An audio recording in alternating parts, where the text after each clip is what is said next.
Hey, gang. As usual, I'm getting caught up. There we go. That one. Oh, I need a producer. There we go. It's Pizza Friday. 188 Yergs, and you can get Tan Talks logging in today. We're not signed up with them. Well, there they are. I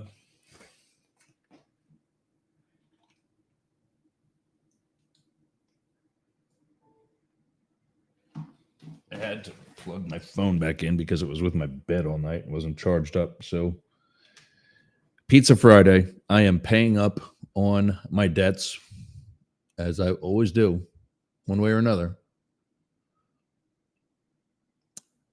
Trying to figure out some other things here. Give me a second. I'm still learning a lot of these different platforms that we're on, and that doesn't help. 99.1 WDJY, America One Radio, the UG.media on the XL channel today with them. Mastiff Media channels, Yergs Radio, Rainbow Radio, and Tan Talk actually signed on. We're not renewed with them yet. So I'm wondering what they're thinking, but I wasn't expecting them to be here today. But we'll talk with them in the chat and get going. So our new segments that we're doing each day: tracking Trump, monitoring MAGA, watching Wokies, and of course today, pizza. I can actually, let me see something else here. There we go. Now I actually look like I almost know what I'm doing. 11:05. We're going to see if,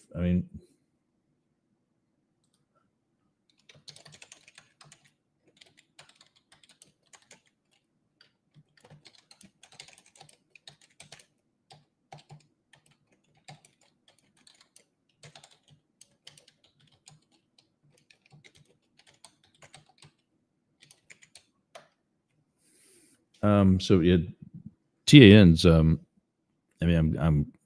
happy to see them logging in today, but I wasn't expecting it because we're not renewed. Our contract's up, and I've been busier than a one-legged man in an ass-kicking contest trying to get a bunch of other things. And even though that's a huge priority, it's just I didn't get a chance to send her our proposal, that what we want to do. We got their offer, but I'm going to counter it because, okay, well, there's that one then. Welcome to everybody on WTAN. Today is Pizza Friday for Up the Middle. You could be eating a pizza today, courtesy of everybody here at Mastiff Media and Yergs Radio, Rainbow Radio, WTAN, because they're broadcasting today.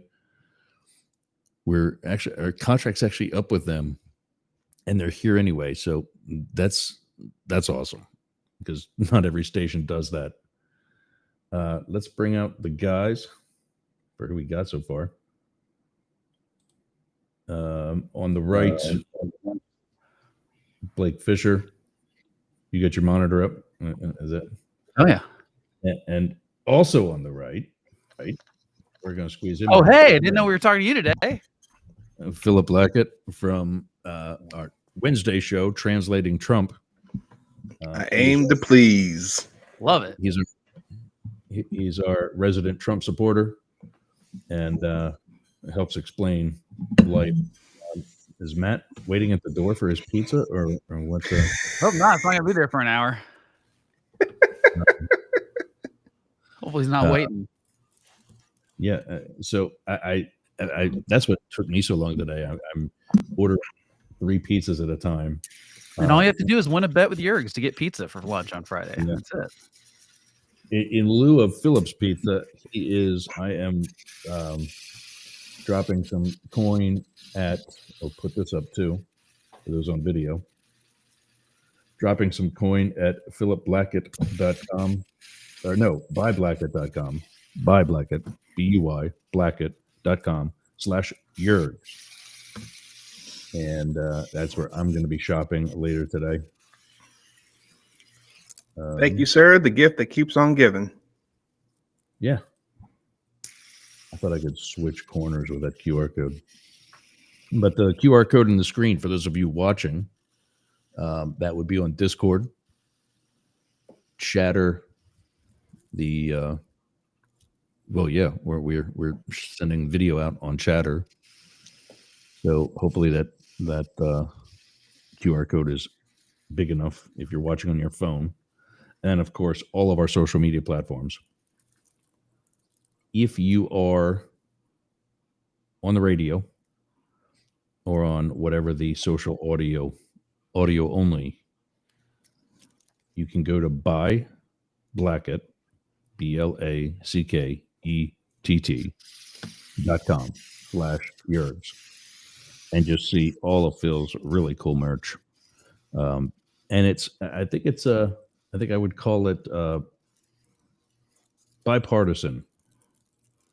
It really is. I don't think it's huge MAGA so much as it is really just a patriotic and positive and really fits on Yergs Radio. So happy to have him. He's here every Wednesday with me. He was here today because I was also going to get him pizza too. But then he said, no, spend your money there. I'm like, okay. So you didn't have to, if you got to split early for the wife lunch date, that's fine. When you said that, I wasn't going to expect you to show up then today. I mean, I'd love hanging out with you guys. So why not? Yeah. Talk about it too, man. It's been quite a week. Yeah. I think I hear a beep. I do feel like Mr. Rogers. Who's at the door, kids? It's still the best kid show ever made, right? I mean, do we agree? Is it just because it's from our generation, or he's from my state? Mr. Rogers, best ever. Fred Rogers was from Pittsburgh. What's up, gents? What's up, Matt? Matt, you're joining from the from Daily Crypto News. So for pizza deliveries, I didn't have your phone numbers, or I didn't have them handy if I ever did get your phone numbers, and so I just put my phone number in. So if they got a call to be let in anywhere, Matt we'll take over the show. Like a single family townhouse type of place. That's a good question. I can I can go into the settings and let everybody do that. There we go. Yeah, they don't want to confuse us, right, Phil? Yeah. We all look the same, right? Is that what you're trying to say? Not at all, man. Not at all. MAGA. That would be funny if you accidentally put MAGA instead of Matt on. That'd be great. MAGA Matt, MAGA Phil. I think that's what we just changed all our names to MAGA. TDS Yergs. Earlier this week, maybe we'll have to. MAGA Matt went a little bit MAGA when Joe pardoned his son. See, I don't think that's MAGA. I think that's just like what the normal reaction would have been if Trump didn't exist. I kind of feel Yergs are going to be in the minority here because it was egregious. I don't think so. I really don't. I think we have some agreement here. Let's get into it then, Yergs. I think you're going to be. You're on Yerg's side. I think we have some agreement with Matt. Dude, I am totally not the guy on the left anymore. I don't know if you've been watching the show. Yergs in the TDS has moved so far left. He's just Matt's now the middle guy. Yergs. Okay, Yergs, I feel like you should, since you're going to be outnumbered, I think you should give us your defense of Biden pardoning his son. Let me see if I can set there we go. There I am. I think what he also should he also should do after this episode is he should have a graph he puts on for future episodes, like a spectrum to show from left to right where each one of us is now on to see who's far left, far right, center right. That'll be interesting to see now. I'll be like this. That way I'm over on the left of the screen. as people are watching, and you knuckleheads are over there on the right. I do got to switch this one around. I got to put Blake a little bit further right than Matt. There we go. All right, so give us your defense, Jerks, because I mean, we talked a little bit about it on your show Monday, but and we talked about it on Wednesday. Curious if it's changed or if there's and like I said, this audience didn't get to hear it, so I'm curious. Like, what's the defense of pardoning for any and all crimes? I don't remember his exact wording when he said he wasn't going to do it. It was no. It was. I'm not going to do it. Is there any possibility, sir, that you're going to pardon your son? No. Over and over again, at least a dozen times, as recently as last month, but as early as last spring, before the trial for the gun charges, which was in June, during the gun trial in June, throughout the summer, before the debate, after he dropped out. He or his press secretary has denied it over a dozen times, unequivocally. I will not do it. I will not commute his sentence. Will not pardon him. I will say this. This might be worse than Clinton's Lewinsky denial. I think history will probably bring this up on a similar parallel. No, because I'll tell you why. Bill Clinton knew he was fooling around with Monica Lewinsky. And for him to stand there and say, I did not have sex with that woman. It's a decent Bill Clinton. Was a flat out lie. Well, he said he didn't have sexual relations. Now we got to define what actually happened versus what he said. That's right. We got to define. It depends on what the definition of is. Right. That was the classic thing. That famous. I would argue that Biden knew he was lying this whole time too, because NBC is reporting that back in June, he was kicking it around still when they were denying it, like outright, flat out denying it, instead of saying no comment or let's see what happens or anything like that. It was a flat out denial. And the whole time he knew he was considering it. So to me, that's the same kind of lie, right? Yes and no. Yeah, it is. But I think what people forget about is that he was not expecting this current situation that we have right now to be the outcome. For Trump to win, you mean? Back in June, he was still running. Yeah, but come on. But I just saw a podcast the other day, yesterday I think it was, about how there was no backup plan at all ever. He was running for re-election. He was going to win. The end. Yeah, but he's denied it after he dropped out of the race, and when I know he knew that Kamala was in trouble. So Trump at least looked like he could win against him or Kamala, and he was still denying it. So, and here's the thing, nothing has changed since last spring. Nothing. None of the facts of Hunter Biden's case. That's not even close to true. Trump not even close to true. Trump was running. There's at least a 50-50 chance. Since last spring, Biden was the candidate. That changed. No. I'm saying about Hunter's case. Nothing's changed. But other circumstances have. I don't think they have. Biden was the candidate. That's changed. Biden thought he was going to win.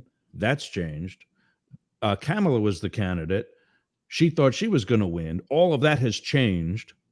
And now we've got an FBI director nominee who, and I'll share this right now that it's coming up and becoming incredibly relevant.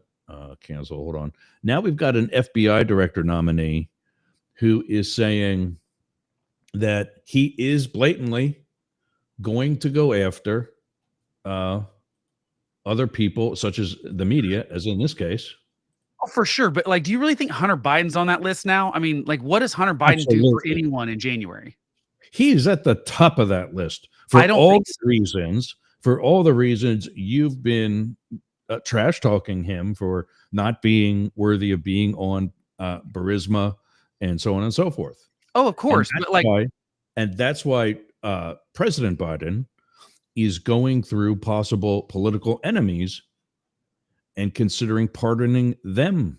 Well, I do want to talk about that in a second, but let's stick with Hunter for just one moment, because I think the Hunter thing is happened, and the rest of speculation. I do want to talk about that speculation because I think it's an interesting conversation. But here's my thing: nothing changed since. No, I just told you 5 things that changed. Here's what I'm saying hasn't changed. Trump was always promising to prosecute his political enemies, and Hunter included, in this whole thing. And here's my biggest problem with it. I understand the fear of Trump going after political enemies, because you're right. Like, he's said he would do it. The people he's picking for cabinet positions have said they want to do it. I get the fear of that. But if that was the reason for wanting to do this, that reason existed last June. And if that's the reason, if you're worried about future political prosecutions for weird stuff, why pardon him for the gun and the tax charges? Because that was Biden's Justice Department that did that. That wasn't a political prosecution. That was his people. The whole thing was political. So you think so? I just want to make sure was political. I want to make sure I understand this. You think that the Biden Justice Department was totally fair and not political to Trump, but was being politically persecuting the president's own son. That's the logic you think is that what's actually happening at the FBI and the Department of Justice over the last. They had to prosecute Biden's own son, or for fear of showing favoritism. Okay, so isn't that just like not showing favoritism then? Isn't that not being politically prosecuted? The guy didn't pay $1.4 million in taxes. Oh, that's a lot of money. Yeah, no, it's not. In what is our annual budget? $5 trillion. For an individual to not pay taxes, that's a lot of money, and he never paid them. By the way, a friend paid them. Yours got to be the only person to say that individual taxes and compared to our GDP or budget. I know, like, who's ever comparing individual taxes to the whole budget? Yeah, I mean, like, my point is you're minimizing what Hunter Biden did. I think that's my biggest problem. What Hunter Biden did was wrong. No, you wouldn't even say that on Monday, though. You were saying that, like, I did say that on Monday. Well, no, you were saying like, oh, all these corporations avoid taxes through loopholes. It's not the same thing, though. All right, gents, I got like not following. I'm the Ed Democrat in the room, and you guys been talking about this for a while, so I got to give my opinion on this. Yeah, go. As a Democrat, here's what I'm dealing with.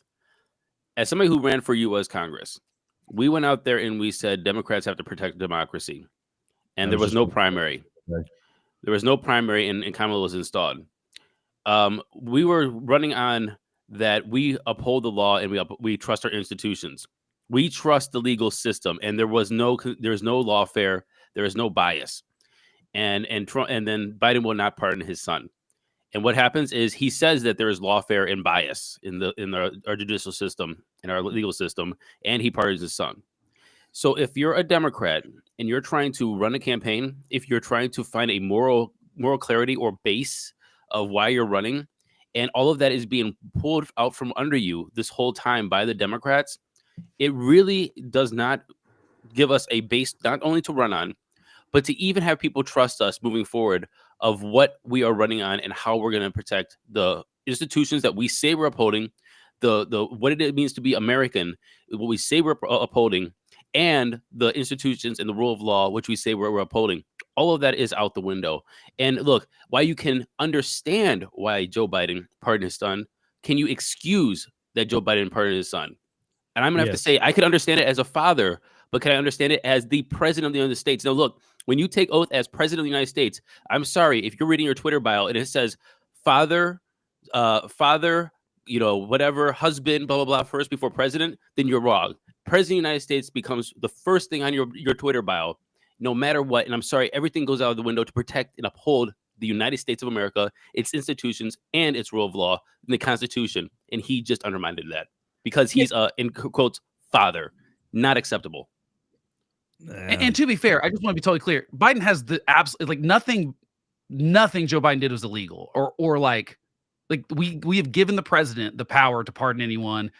Right. My problem is with the sweepingness of it, because let's compare it to the other ones. Bill Clinton pardons his brother-in-law for cocaine charges that he already served the sentence for. And that was a big deal at the time. This comparatively is so much bigger because, like I said, he had already served his time. Like, he had already paid his debt to society. And I'm not saying I love it. Yeah, I'm talking about, Roger Clinton. And I don't think, but like, there's a difference between, I think that's what the pardon power was supposed to be. It was supposed to be, this, most of the other examples of the really controversial pardons that we've had in the past had some sort of national healing element to them. Happened after the Civil War, during Reconstruction.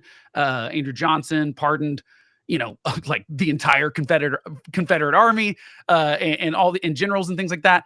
It goes all the way back to George Washington and the Whiskey Rebellion. We've had these controversial pardons, but generally there is some sort of, hey, let's move past this thing, this like big national problem where we had. And this you don't think this is something that we should be moving past? Well, no, but that's where I think it gets to these other potential pardons. I don't think we got closure. Yeah, I don't think Hunter Biden is, though, because like I said, I would have even given him more of a pass if he would have said, I'm pardoning him for the things that Trump might go after him for, but not the crimes that he got convicted for under my Department of Justice. I think that would have been splitting the baby in half a little bit, to be like, because I get the fear of Trump's retribution. I think we are splitting the baby in half with even this logic. Look, do we believe? Does one party believe that there is do we believe that the justice system goes after political opponents or not? And if they do, and we believe that, and everybody knows it, then we have to stop that. And if we don't believe it, then we have to uphold the law. And the second thing is just stop lying. If you're going to tell the American people you're not going to do something and then go ahead and do it, nothing's changed. Just say you're going to do it. That is the power of the president. You're okay to do that. And you could go out there and say that we think that this is going to be political retribution. And so we are going to retaliation, and we're going to, just don't lie to the American people. Can we all agree that lying is wrong? Lying is wrong. And it's expected regardless of party. Yeah, regardless of party. And we're going to actually move on to the next one soon. You know what's not wrong? Changing your mind. I don't think he changed his mind. I think he was always considering it, though. Well, maybe with the concept of pardons, it doesn't matter what you think. Well, I think it does. If you're asked straight up what you're going to do, you can say no comment. You can say, we're not talking about that right now. We're going to let the trial play out. They didn't do any of that. There's a million answers they could have given other than flatly, no, we won't do it. Now, here's the other interesting part of Biden putting his foot in his mouth. Yeah. So here's two interesting points that I think are worth noting. Crazy Uncle Joe, who puts his foot in his mouth how many times during the Obama administration? And in some cases, we, the LGBT community get to benefit from it because that's how they introduced the whole concept of gay marriage. One day, crazy Uncle Joe said, you know what, I'm for gay marriage. And then Uncle Barry said the same thing. And before you know, it's in the Supreme Court. And the White House is decorated but like rainbows. He's pardoned. It's done. There's more on the way. I agree with Blake on one thing. I would like to see Trump and company get pardoned too and put all of this past 10 years into our history. Yeah, but I mean, Matt almost had a heart attack. I don't think that's who he's considering. Trump. I think the Politico report is saying he's considering pardoning like Liz Cheney and that crew, which I also think is they're political enemies. I know, but I don't like starting down this road. I don't like starting down that road. I don't think Liz Cheney or Mitt Romney would accept the pardon, which has a bad precedent. And I think it's a bad precedent. But here's my bigger problem with all of this. But anything about the Trump administration is a good idea. No, I'm not saying there's a lot of stuff. I mean, $2 billion from Saudi Arabia. I mean, nobody's saying that this is good either. There's a lot of bad things. But I don't think you preemptively try to prevent them from doing you don't do a bad thing to say they might do a bad thing. That's what I don't like about it. Whataboutism cannot be the defense every time. Yes. What about Trump? What about Biden? No, this is not the defense. It's the Constitution of the United States of America, and we actually uphold it or we don't, our institutions or we don't. It's not whataboutism when they blatantly say they're going to do it. Right, but he also said he was going to lock Hillary Clinton up in his 2016 campaign. He didn't do anything to even try. This is a letter sent by the attorneys that represent I'm brain farting now. Mr. Patel? Crash Patel or whatever his name is. Cash Patel. This is to I can't, where's it at? I keep wanting to adjust the one screen that I'm actually on, like the dashboard for there we go. This is to Olivia Troy, courtesy of her attorneys, Mark Zaid, telling that she needs to publicly apologize and recant statements that are already proven to be true. Who's Olivia Troy? Olivia Troy was the chief of staff for the vice president. No. This is why I don't know who that is. And the vice president is warm bucket of spit and all. She was eventually a whistleblower onto a lot of the craziness of Trump 1.0. And she's now on MSNBC, and she basically said he is not fit to be the director of the FBI. Yeah, but is Biden going to just hand out pardons to People everyone have in the media? been saying that on the daily. No, correction. People have been saying he's not fit to be leading the FBI every hour on the hour. And yet he goes after her. Someone he had a beef with during Trump 1.0 because of all the things he did to put Navy SEALs in jeopardy. He lied about intelligence. He lied about this, that, and the other thing. Yeah. I mean, that's all fine. But like, are you saying that Biden No, should it's not fine. her? This is the lawfare that you knuckleheads on the right are constantly bitching about. I'm all for it, but I want to see it actually happen. This is all just promissory notes at this point. It hasn't happened yet. Point of clarification here. By the looks of the screen, all of us knuckleheads are on the same side on the right now. Knuckleheads. Yeah. None. But I mean, but Yergs, are you saying that Biden should preemptively pardon her and everyone in the media and everyone in Congress and all these people so that Trump can't go after him? I mean, is that what you're implying should happen? Let's talk about Trump's campaign. Has he talked about any of the issues really?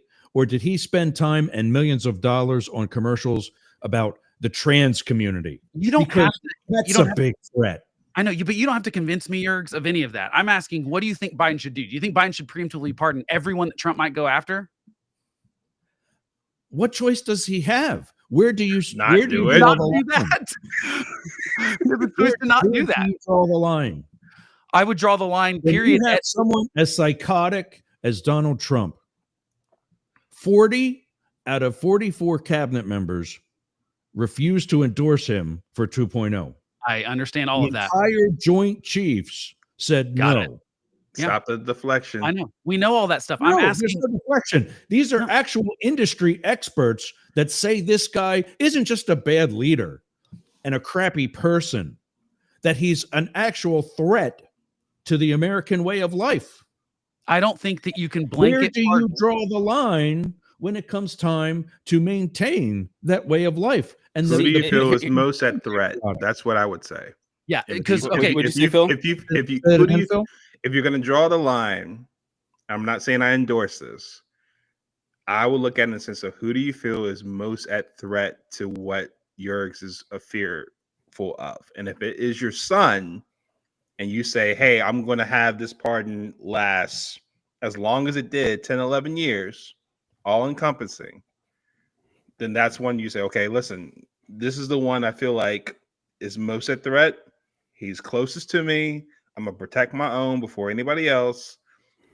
But then I draw the line there. But once you get to the point of saying, hey, slippery slope, like Blake is saying, I set the precedent. This is what presidents do when they come in office. Everyone that they think could be retributed and that sort of thing, we're just going to have a laundry list of people.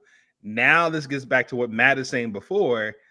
Does this make a mockery of our democracy now? It's like now this is now the given that when people come into office out of fear, we're going to turn in a laundry list of pardons for anybody that possibly might have said or done or acted any way, shape, or form that could get somebody in trouble with the next administration. Yeah, that I think is a huge issue. And he already broke that line with Hunter. So the problem now is that it only looks like nepotism if he doesn't give Liz Cheney and Mitt Romney and every Democrat in Congress and every Republican in Congress. I mean, and the problem is he's going to pardon someone that did a crime. Like that's the real problem here is that there's no way in that net it wouldn't get caught up. Someone could have literally. What crime did Liz Cheney commit by sitting on the January 6th committee? I'm not saying she did, but I'm saying if you start going down that line, you don't think that Trump's not going to go after her? The problem is, no, I do think he might, but he might not. Like he might be all bluster. He'd said all this in the last campaign too, and then he didn't follow through with it. Now that might have been because he had people that told him no. We don't know that yet, but I think you have to let that play out. I do not think you can preemptively make a bad decision. Okay, threaten the Republic. We let that play out. We let that play out, and then what? Do you really goes after them? Biden's gone. There's no pardons coming in January 22nd.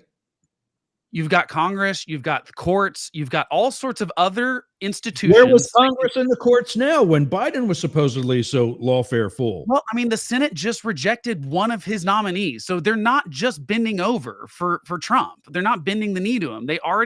Gates is already out because of the Senate going, this is a bad idea. So they're not just doing whatever Trump says. And I don't think that I just saw betting averages. Patel is 66% chance of becoming the next FBI director. Is that who you want running the FBI? Yes or no? Of course not. I don't want Trump in the White House, but that doesn't matter. He won the election.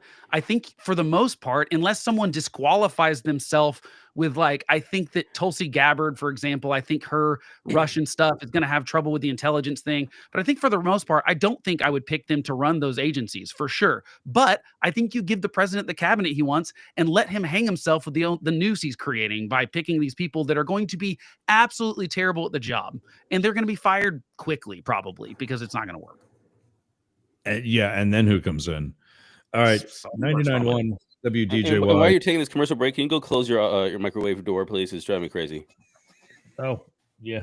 That was the coffee from earlier. 99.1 WDJY, 1490. I know, they're gone. The Tan Talk number, WTAN, WDCF, and everybody at the Mastiff Media Network. We'll be back with pizza and assassinations after this. I'm Yergs from Up the Middle. I've finally begun to reach out to my own listeners with Constant Contact. Use both my link and promo code CyberWeek24 and get 40% off your first 3 months. 40%! But more importantly, you'll have all the same benefits and tools that I do. All the same templates, and all of the same success. So get my Constant Contact link, where you get all of my links, by going to yergs.com. You still have time to reach out to your contacts in time for the holidays. Go to yergs.com, click on my Constant Contact link, and use promo code CyberWeek24 for 40% off. Remember, you need both my link and the promo code CyberWeek24. Yergs and Constant Contact. We deliver success. Hey gang, it's Yergs. Do you have a podcast? Of course you do. It's probably one of the reasons why you listen to us. Well, I got something for you. Flowsend.ai. All you do is take your pre-recorded data, click, drag, and drop right into the inbox for Flowsend AI. Click a button, and out comes everything that you're going to need. From the transcript to content such as keywords, titles for your episode, the timeline, posts for LinkedIn, posts for Twitter, Instagram, other smaller platforms, all the things that it takes you hours to do in literally minutes. So go to flowsend.ai. Tell them Yerg sent you and get your subscription today.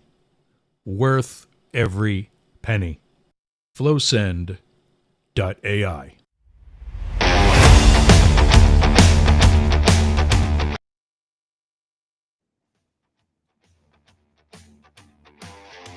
Not a bad transition. That was actually oh, there you are. Hey, go back there.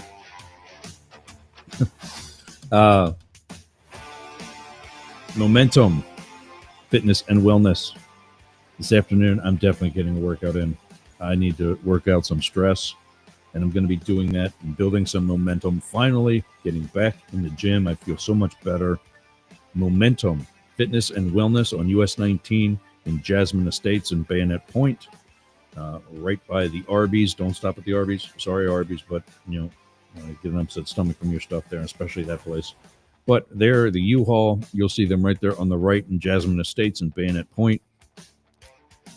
I will say brand new facility, but lots of brand new things at the facility. There's some more space. They bought out the contract, the lease of a business that was next door, and now they're in there. There's a dedicated stretching area now. They've got one of those plunge tanks where you can like cold plunge. Oh, no, it's cold enough right now. It's all about 68 degrees right now outside, so it's cold enough for Florida.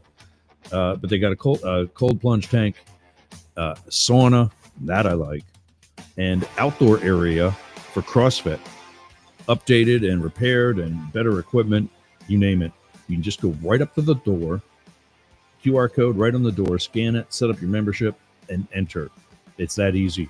Or go talk to Anthony. Like I said, that's my guy. We all got a guy. And Anthony's mine at Momentum Fitness and Wellness, Bayonet Point. All right. Bring you guys. So up next, this past Wednesday was, I mean, wow. If I have video of it, I've been debating if I wanted to show the whole thing here, and I think you can just go on. Best place to find the entire video is to go on Twitter, search it. Somebody's going to have it playing. I don't know how this copy, but you can tell this copy of the full thing is somebody holding their phone up to a monitor, and they're playing the entire security footage. And as the guy leaves, after shooting the guy, as the assassin leaves and crosses the street,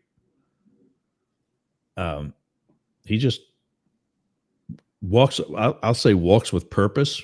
He doesn't run like there's an emergency, but the guy filming the screen follows him with his camera across the monitor. So you see the edges of the monitor in the video and so on. And this is the one that's circulating all over the place. I think that's one of the other things we were talking about. You and I, Philip, on Wednesday after we broke it for the first time on Mastiff Media Network, is that so much of this stuff within the NYPD that you probably don't want getting out yet gets out. Yeah, there's always leaks in these things. I mean, especially something as sensational as someone murdering a CEO with a gun with a silencer on it. I mean, it wasn't just murder. That was, and I was in a bunch of rooms on Chatter since then where they asked my Secret Service background opinion and so on. And like, when I saw that whole video, I'm like, wow, where are the cameras? I don't mean the cameras, the security cameras that were capturing it. I mean, like, that looked like it was a movie set. Yeah, I mean, literally dressed like Assassin's Creed. Yeah, he followed the script. Sounds like a movie. Thing. And the thing about that was, I compared it to the Butler, Pennsylvania attempt on Trump.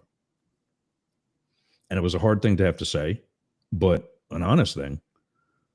We did not look that good in Butler, Pennsylvania. One of the shift agents drew her weapon.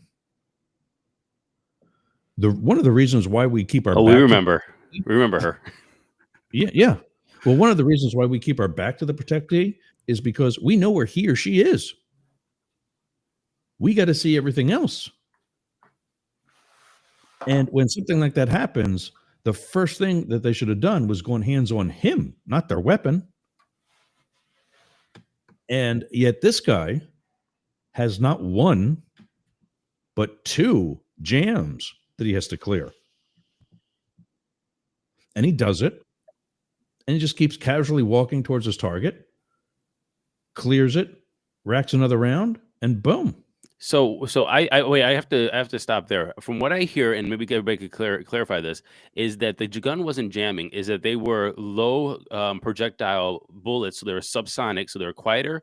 So the actual kick couldn't even actually kick it back. So it wasn't jamming. He was actually clearing it and then loading the round. And so that's why the rounds that went into the body were the ones with the words on it. So he was able to shoot, then clear, load the next one, and then put it in there because they were low subsonic projectiles to be quieter. Correct. But which would we know that though? If he, we would only know that with the even the casings wouldn't say, right? I mean, they're not Yeah, going to say yeah, how much powder here's was the in deal there. with all that.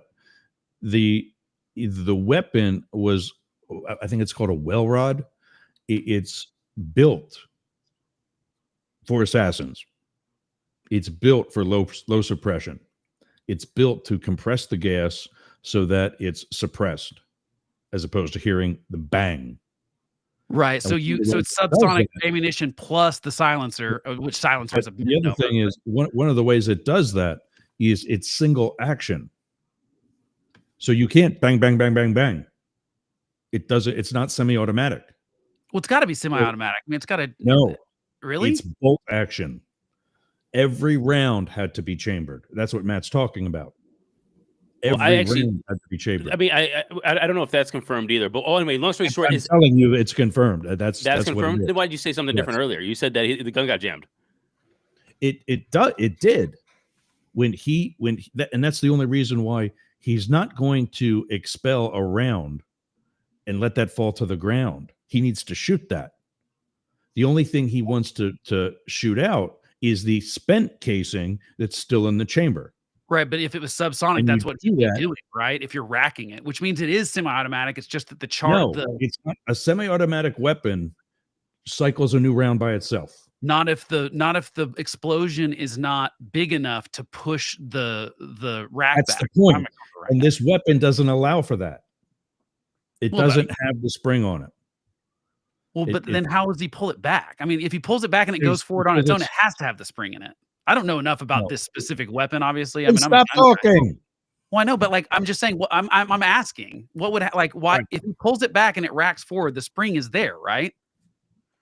There is a spring on it because that's what's going to hold it forward. Because it's not an old revolver where you have to cock the actual hammer back. Like that would be different, obviously. And I would obviously that'd be smarter. Then there's no shell casings to leave behind. But okay, this is essentially what he used. Not that I'm an assassin, by the way, just to clear the air. I'm reading about the gun. Yeah, you're right. It looks like it's a bolt action, and he had to clear every single round. Exactly. Okay. And yeah, it's a bolt action. I've been saying that. I've never seen this gun in my life. Well, I mean, you're not an assassin. Every and if movie, you have, I'm curious. Every movie you've ever seen where there's been an assassin or hitman, that's what they're using. Collateral damage. Because in the movie, they always screw the suppressor on. They have to have the scene where they're screwing the suppressor on. Because that is what's called a threaded barrel. The barrel sticks out the front of the slide, and it's got threads on it to have something like that screwed on top of it. But like, how many of these guns are around? I mean, this particular model, not a lot. That's a really good point. Right. I bet you they could track this very easily. Less than 50. Yeah, I mean, that seems... Phil, do you have one of these? I think Phil has one of these. No, sir. I mean, this is one of the more wild stories I've seen in a while, because you like when it first breaks, I think, oh, mugging, I mean, like New York's had some crime problems lately, especially subways and stuff like that. Oh, so that's a different one, right? Than the one. This is close enough. Okay. And the top of it is what he's pulling back, I believe, if this is the right one. But you're not talking about bad boys, Will Smith and whatever, firing off 20 rounds and popping in a new magazine. Yeah. And what happened was when this are you actually seeing you're not seeing that, are you? Yeah, we're seeing the screen. Yeah. No, I was wondering to see do you see the arrow now, the cursor? Mm-hmm. This is the slide here. And for those on radio, I'm just pointing to a small lever on the top of the gun. What happens is this is the chamber area inside the barrel right there. The bullet's sitting there. It's fired. The casing stays there. It doesn't eject out of the top automatically like a semi-automatic weapon. So what were the words written on the bullets themselves? He's got to pull this back. Cartridge? Well, hold on a second. He's got to pull this back. That's what ejects the casing. Oh, okay, it does eject the casing. Another one up from the magazine underneath it and feeds it in. Okay. But depending on the magazine, depending on his own guided actions, another round came out the top. He did not want to do that. He did not want that to happen, but it did. Yeah. And that's my point. He kept on walking forward anyway, processed, cycled a new round. 2 full rounds, 2 full unspent rounds were found on the sidewalk. Yeah. And I believe that is what they're saying had those 3 words on it. Right. Delay, which deny, which and actually defend. gives it more of a level of professionalism, because everybody's saying, "Oh, it jammed." It didn't jam. I don't think it does. He was. This was purposeful and intentful. Yeah, but here's my question about that. 2 things. This gun, if he bought it legally, he'd have to have the federal license to have a suppressor, right? And that's my point as being pro Second Amendment, is that guns like this were never purchased legally. Oh, that's not true. This guy does not have an FFL. He does Probably not not. have a license Yeah, and for this a guy- silencer. Yeah, and that's what I'm saying. But they're not never. When guns like this are used in crime, when guns like this are used in a crime, they're not usually they're not Oh, purchased yeah, legally. you're right. Yeah, when it's used in a crime, you're right. It's almost always stolen. It's always illegally purchased. So I'm here's the thing. I actually don't. I've read a couple things about this.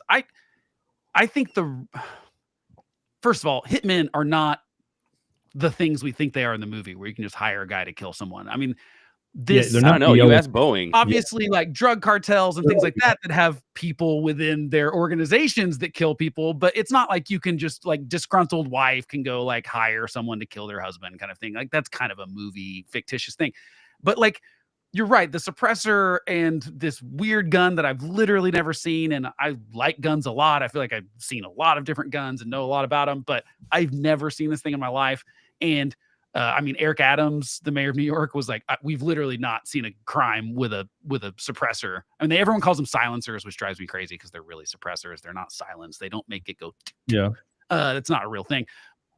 Maybe if you use lighter Tomato, loads, tomato, it is. Blake. Everybody knows what you're talking about. Come on. Well, it makes a difference because people think that. I mean, if you want to go to the Second Amendment, though, I think they should be more legal and more accessible because they protect hearing. I mean, that's like they take the decibel level down by 30 decibels or something. It's pretty significant. Well, so does But yeah, Apple AirPods. Should we just make a regulation that everybody has to wear noise canceling AirPods when they shoot? Here's my biggest problem with this whole story, though, is the reaction to it. Going back to the pardon kind of thing, I think these 2 things are related.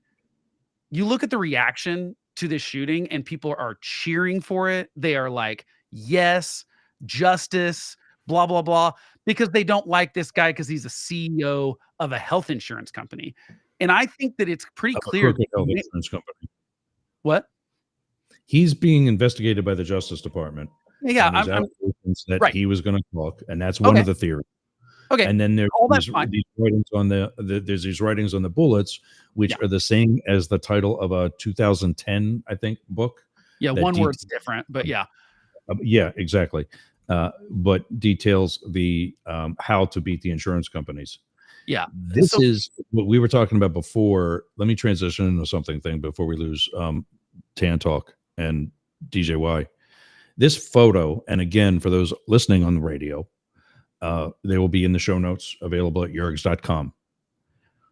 These are the most updated photos of the assassin, allegedly. And I say allegedly. I don't know if you've been seeing these photos really quick, but these photos are not matching. The face structure, the clothing. Exactly. It's absolutely crazy. They're setting somebody up. Yeah. Forget about the fact that the jackets aren't different. The one on the right is him checking into the hostel, if that's him checking into the hostel. The one on the left is taken from the Starbucks moments before the shooting. Right. So they could be different. I mean, like they could be the same. Well, person. Forget about the jackets. He's changed clothes. Yeah. Even if, and I'll talk about that in a second too. But the nose on this guy and the other guy, they're right aside of each other. They're not the same.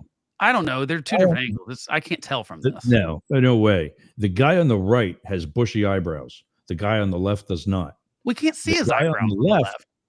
Exactly my point. They're not there. Well, There's this whole it's covered by a hood. There's this whole forehead. Dude, I can literally not see where his eyebrows should be. I spent the past 30 years looking at photos like this. These two aren't even close. Right there, this area of his forehead is not protruding. This thing looks like a bumper. I think it's too. I think it's too. Bone above his eyes there on the actual assassin is very protruding. I got pizza, so if you guys discuss this for a minute. So here's my problem with the reaction to it, though, is like I think it's pretty clear that Americans are fine with mob justice. We are getting more okay with like totally bypassing courts. We're totally bypassing any kind of legal kind of things. People are cheering on that this guy assassinated someone, and just like people are cheering on that Joe Biden pardoned his son or that Trump is going to go after people. I think that it's pretty clear that like we've got a problem. It's not just our leaders that we've got a problem with. Like for any American to cheer on someone getting assassinated, to me, is crazy. Like it really. Like it disturbs me greatly because it's pretty clear that people are like, as long as you're the enemy of me, and by the way, enemy means you run a company that I just don't like, like you're okay to get assassinated in the street, and that's like the reaction. I'm not saying I was at no point was I ever saying. No, you're not. But people are like people on the internet are going wild for this. They're celebrating. They are, and I just think that that's the indication that they're okay with people like Joe Biden and Trump abusing powers and abusing justice systems and going outside the law as long as it's to their enemies. And I just think that's a really dangerous path to go down as Americans. And I think it's pretty clear that more than half the country was okay with electing a guy that was promising to do those things. And so clearly we are kind of post-liberal. People do not trust the court systems. I think the problem is that like normal average people think, oh, if you're rich or well-connected, you get a different level of justice than people that aren't. And I think there's that's fair. I think that is pretty well documented that happens. But I don't think the right way to fix that problem is to say we should start assassinating people in the street that we don't like. No. But that to me is the path that we're going down, and also, no one is trying to stop that. Can we agree that murder is wrong, regardless of political party as well? We can, but I'm not sure that the American people believe that. And on either side. But my whole point about these photos is that this is not the same person. It's not even close. It doesn't even look like it. See, I'm not going that far yet because it's two different angles. We can't even see the guy's forehead in the other one. The coats look different colors. Forget about coats are different. They're two different days. They're not the same day, so they can be in different clothes. Here's the other issue with that I got to get out before we lose Tan Talk and DJY. This guy on the right, or excuse me, this guy on the left, the actual assassin, used a gun with a suppressor that cost $950. He was wearing shoes that cost $1,050. He was wearing a backpack that costs $350. Yeah, allegedly he was dripped out. We get that. We get that. Yeah. And a hoodie that was $400. People like that do not stay in hostels. Well, you stay in a hostel because it's maybe less likely to. I've stayed in a hostel and I have shoes that cost $300. So I don't know. I think you're making too many assumptions. Like he might have stayed in a hostel because he thought it was conveniently located or something. We don't know anything about. Before we lose everybody really quick, I want to address Ken. Ken is commenting over here, and he said people are upset with how the medical insurance companies are abusing their powers. Example, look what Blue Cross Blue Shield was doing and why they withdraw their plans. And what he's referring to there is Blue Cross and Blue Shield saying that they're not going to cover anesthetic for the duration of longer surgeries. And look, and say what? That was repealed. They changed their mind. I know that was repealed. That's what he just said, and that's what I just read. It was repealed, but it was that they were going to do that. It was repealed because of all the backlash people were having. Here's the thing, though. I think it's unfair for the conversation to acknowledge that yes, going around shooting people is wrong, while not at the simultaneously acknowledging the reason why people are actually kind of applauding this to say that our healthcare is messed up. And that these insurance companies have been screwing over people for a very long time with no repercussions besides getting upside to their profits. And we're talking about the United Healthcare having a $63 billion profit margin, and he got paid $23 million a year. No. Look, I don't care. Hold on, wait. I don't care if people are rich. Profit margin really was? Look, just give me a second, Blake. Just give me a second. Give me a second. Yeah. Give me a second. Finish up because I got to finish up. Fine. Let's just say if it wasn't that much, Blake. Let's just say if it was $1 billion. It doesn't matter. If it was $6 billion, it doesn't matter, Blake. 6%. Yeah. Fine. It was 6% of a $2 trillion industry. We'll continue this in the next hour. If you want to join us in that hour, switch over to Yergz, YERGZ, radio.com, or go to mastiff.media and find out all the different places you can get us in audio or video or wherever you want to be. Go to yergz.com also and support all of we got some new affiliates as well, such as Capital One, Chase, and Constant Contact, who you heard a promo for a little bit earlier. They're all available. Buyblacket.com is one, /Yergz. Don't forget that part. For Constant Contact, you need my link and the promo code CyberWeek24, all available at yergz.com. So we'll be back hopefully next week, fully on WTAN. What I'm looking to do is actually get 2 hours on the Tan Talk Network on Friday, and also add the show Philip and I do on Wednesday called Up the Middle, Translating Trump. So look forward to that. If not in the next couple of weeks, definitely in the new year. That's kind of the thing I've been with all the stations who expired this past month, is to start back in January with Wednesday and Friday, both hours on Friday. With WDJY, we are already Monday through Friday, as with the America One radio network, also in Atlanta. The UG.media is with us today, and I think they're with us the second hour as well. Every Friday, you can hear, no, it's just this 1 hour. It's this hour, and you can hear this hour again in London on Tuesday at, I think it's 2 p.m. local time. So there went WDJY. I just heard the ding in my headphones, and we're going to lose the Tan Talk Network in a few seconds. FYI, I just wanted you to know that Nancy Pelosi's portfolio just hit an all-time high of $271 million.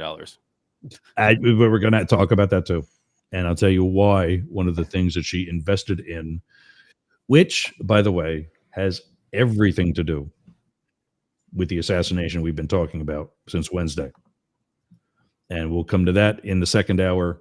I don't know if I think it's going to be part of the Watching Wokies segment that we still didn't get to. So 99.1 WDJY, the Tan Talk Network, WTAN, WDCF. Thanks for joining us, everybody. Hope to see you in the second hour. We'll be back after this.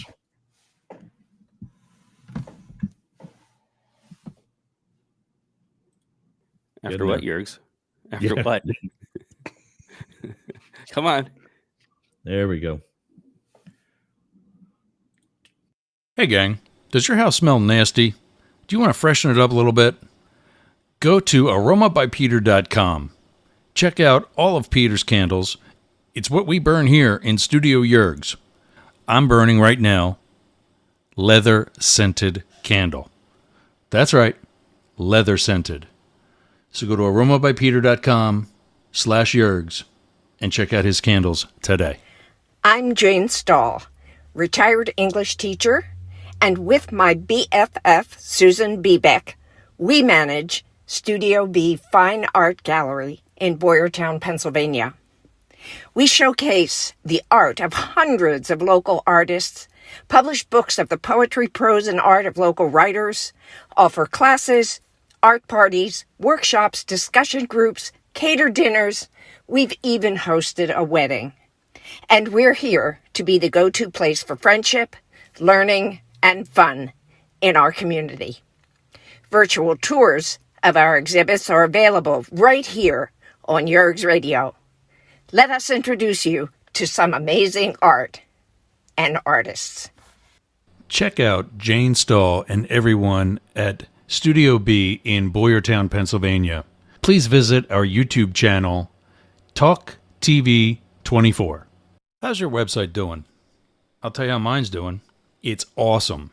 Yergz.com is gotta be the best website for anybody in podcasting or any sort of broadcast solo journalist like me. How did I get that? Limit Break Digital. Limit Break Digital did my website with Yergs.com. They did YergerGroup.com. They take care of my marketing, my branding, and help me get the message out to you. Go to limitbreakdigital.com/Yergs for 10% off your next project. That's a $3,000 site, Yergs.com. And you can get 10% off that by just going to limitbreakdigital.com/Yergs today. Talk to Jay. That's my guy. We all got a guy, and Jay's mine. limitbreakdigital.com. Hey gang, it's Yergs. Right now, our country is about to embark on yet another controversial presidential election. I have an actual question, legitimate question, as a political scientist and historian by education. If you are a Trump supporter, I want to hear from you. I want to know what your appeal to Donald Trump is at this time. Please email me news, N-E-W-Z, at yergs.com. News, N-E-W-Z, at YERGZ.com. Thanks. Participants must be willing to provide their contact information, answer a series of questions, and then have their first name broadcast over the radio and social media.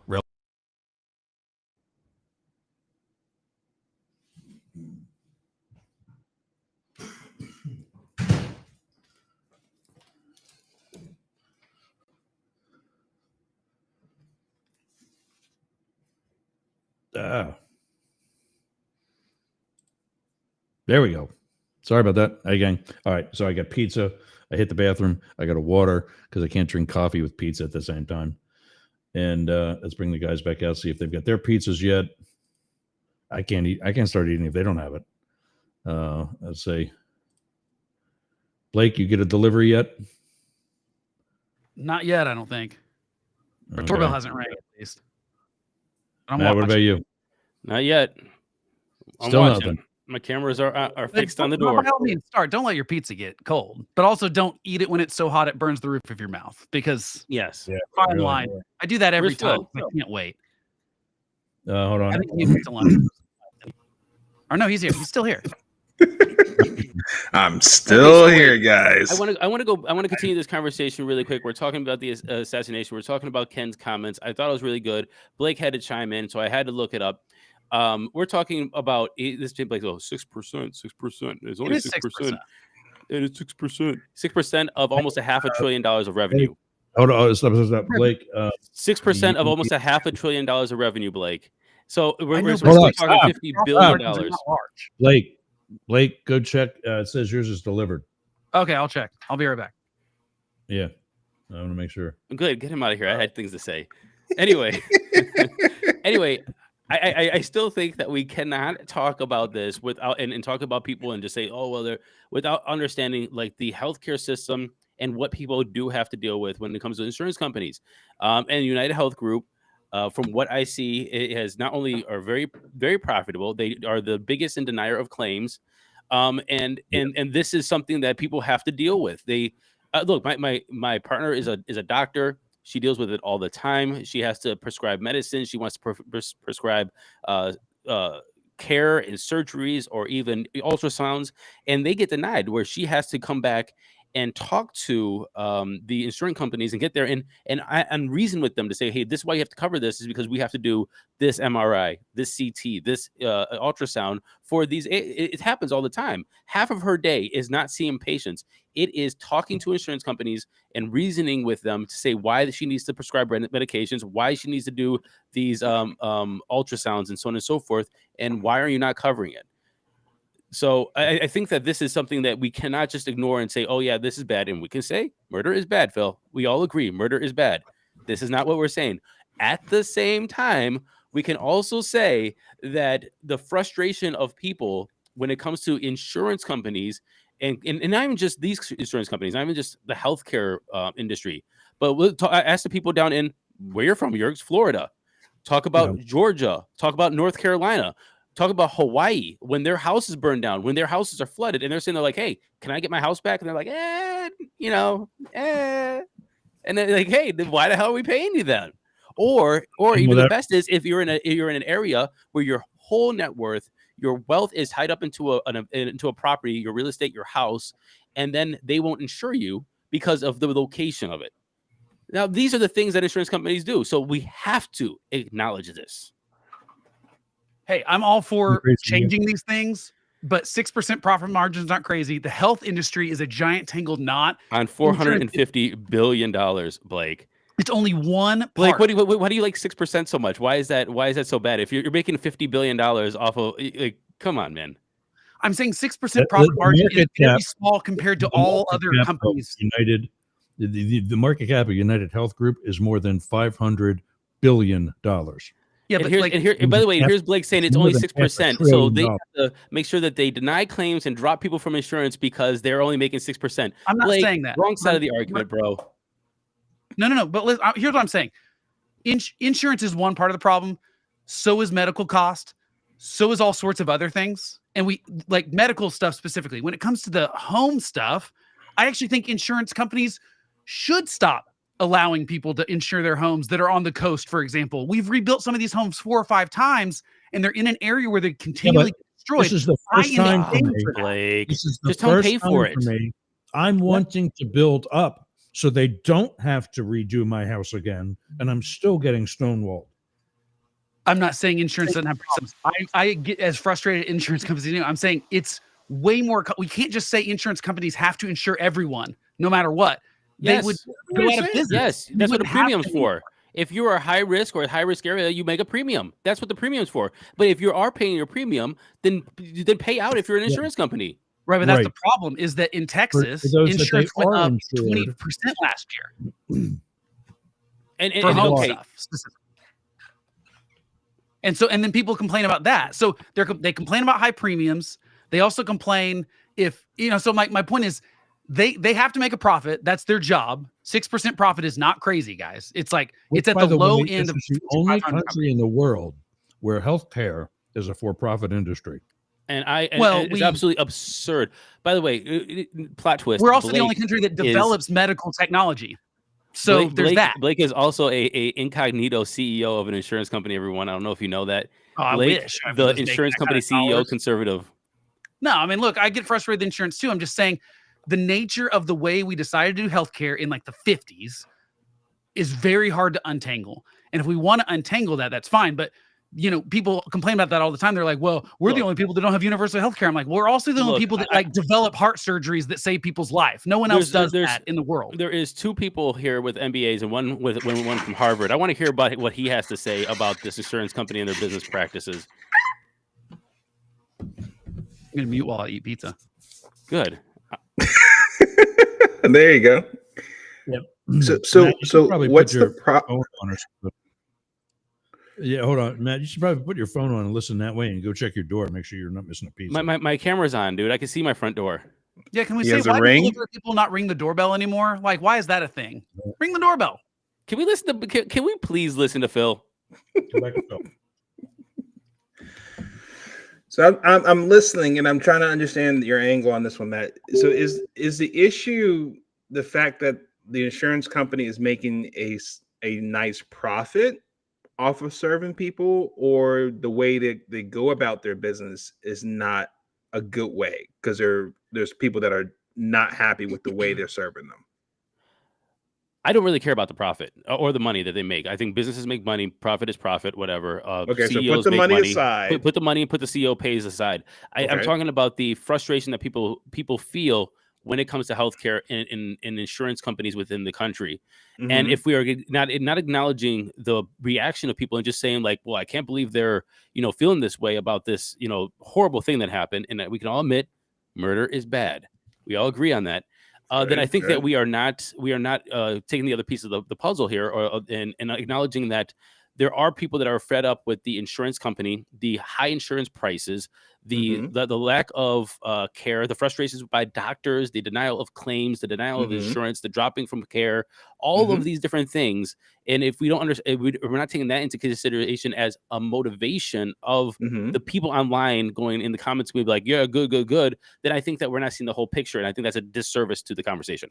So I think you hit on a lot of things I agree with you on, Matt. Like, I think that there's a number of things that the insurance industry and insurance companies can do better, right? Like, that's the whole essence of having a business. You provide a product or service, you get feedback from people.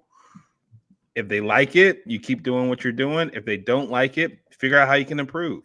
Now, when you get to the point where you say, I don't care what you think because I'm making so much money off of you, and you have no other option but to work with me, therefore I'm not going to change what I'm doing, you're just going to have to stick with it. There's where I say, yeah, there's an issue there. We're going to ACA here. I see it coming to ACA. But hold on, there's no one that doesn't have competition. I'm a huge fan of competition. Right, but my point is, there's no one that only has one choice. There's no one that only has one choice. Okay. Price fixing is not competition. Who's price fixing? The whole industry. Okay, so I'm trying to get this back focus. No. Focus. Matt and I just took price, margin, profit off the table, and he's focused on the fact that people that sign up for these insurance plans and companies are not getting what they're hoping to get. And that builds frustration to the point that with something as unfortunate as what has happened, somebody losing his life, that incident prompted enough people to say the type of comments that they're saying that may not be personal towards the person who just lost his life, but might be seen as a opening to share with people. Look, I am frustrated. Maybe you will listen to me during this time now because you didn't listen to me before. This is Phil GPT here. Like, he literally summarized it better than ChatGPT. Good job, sir. Continue. Yeah, but that's what bothers me is that it's a mob justice mentality. It's like, I don't like you for a thing because I'm frustrated with your company. Like, I get frustrated with I get mad at insurance all the time. I had to deal with them just being idiots with my son's surgery for forever. Yeah, and it was also the hospital. It was also all sorts of people. It's frustrating. I don't want to deal with it. I would never cheer for someone to get murdered for it. And that's what I'm saying is wrong with America now. We are cheering on mob justice as long as it's against someone we have a problem with. So Trump's people are okay with going after Joe Biden and going after Liz Cheney because they're their political enemies. Just like the people are okay for the CEO getting murdered because they're their, I don't know, like capitalist enemy or something. And that's my problem. To your point, Blake, I think one of the things to think about is, one, did him losing his life change your insurance situation?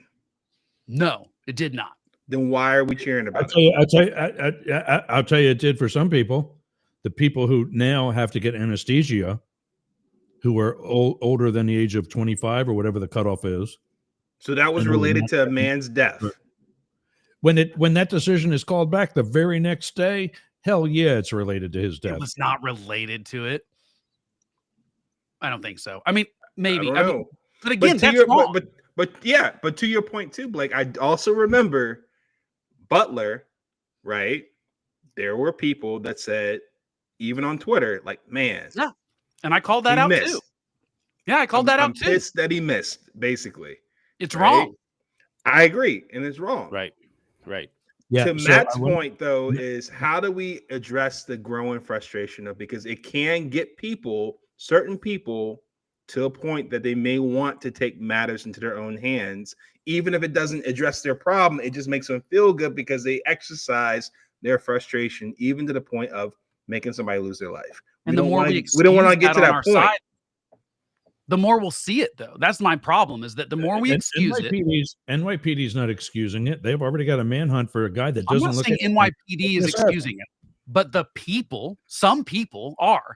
And there's this huge, especially on the left, there is a humongous like anti-CEO, anti-company, like anti-capitalist kind of. It's not the majority of the left. It's not all Democrats, but I mean, there is far left. Right, but the far left is the progressive left is controlling the Democratic. No, the far. Oh, are we right. in the watching Wokie segment now? Because we Clearly. can go there. I think it's pretty clear. So, all right. So, speaking of watching Wokies, I only have very preliminary info on this. Matt, you alluded to it, and so you might even have more. But in the process of this whole assassination thing, United Healthcare was also hacked.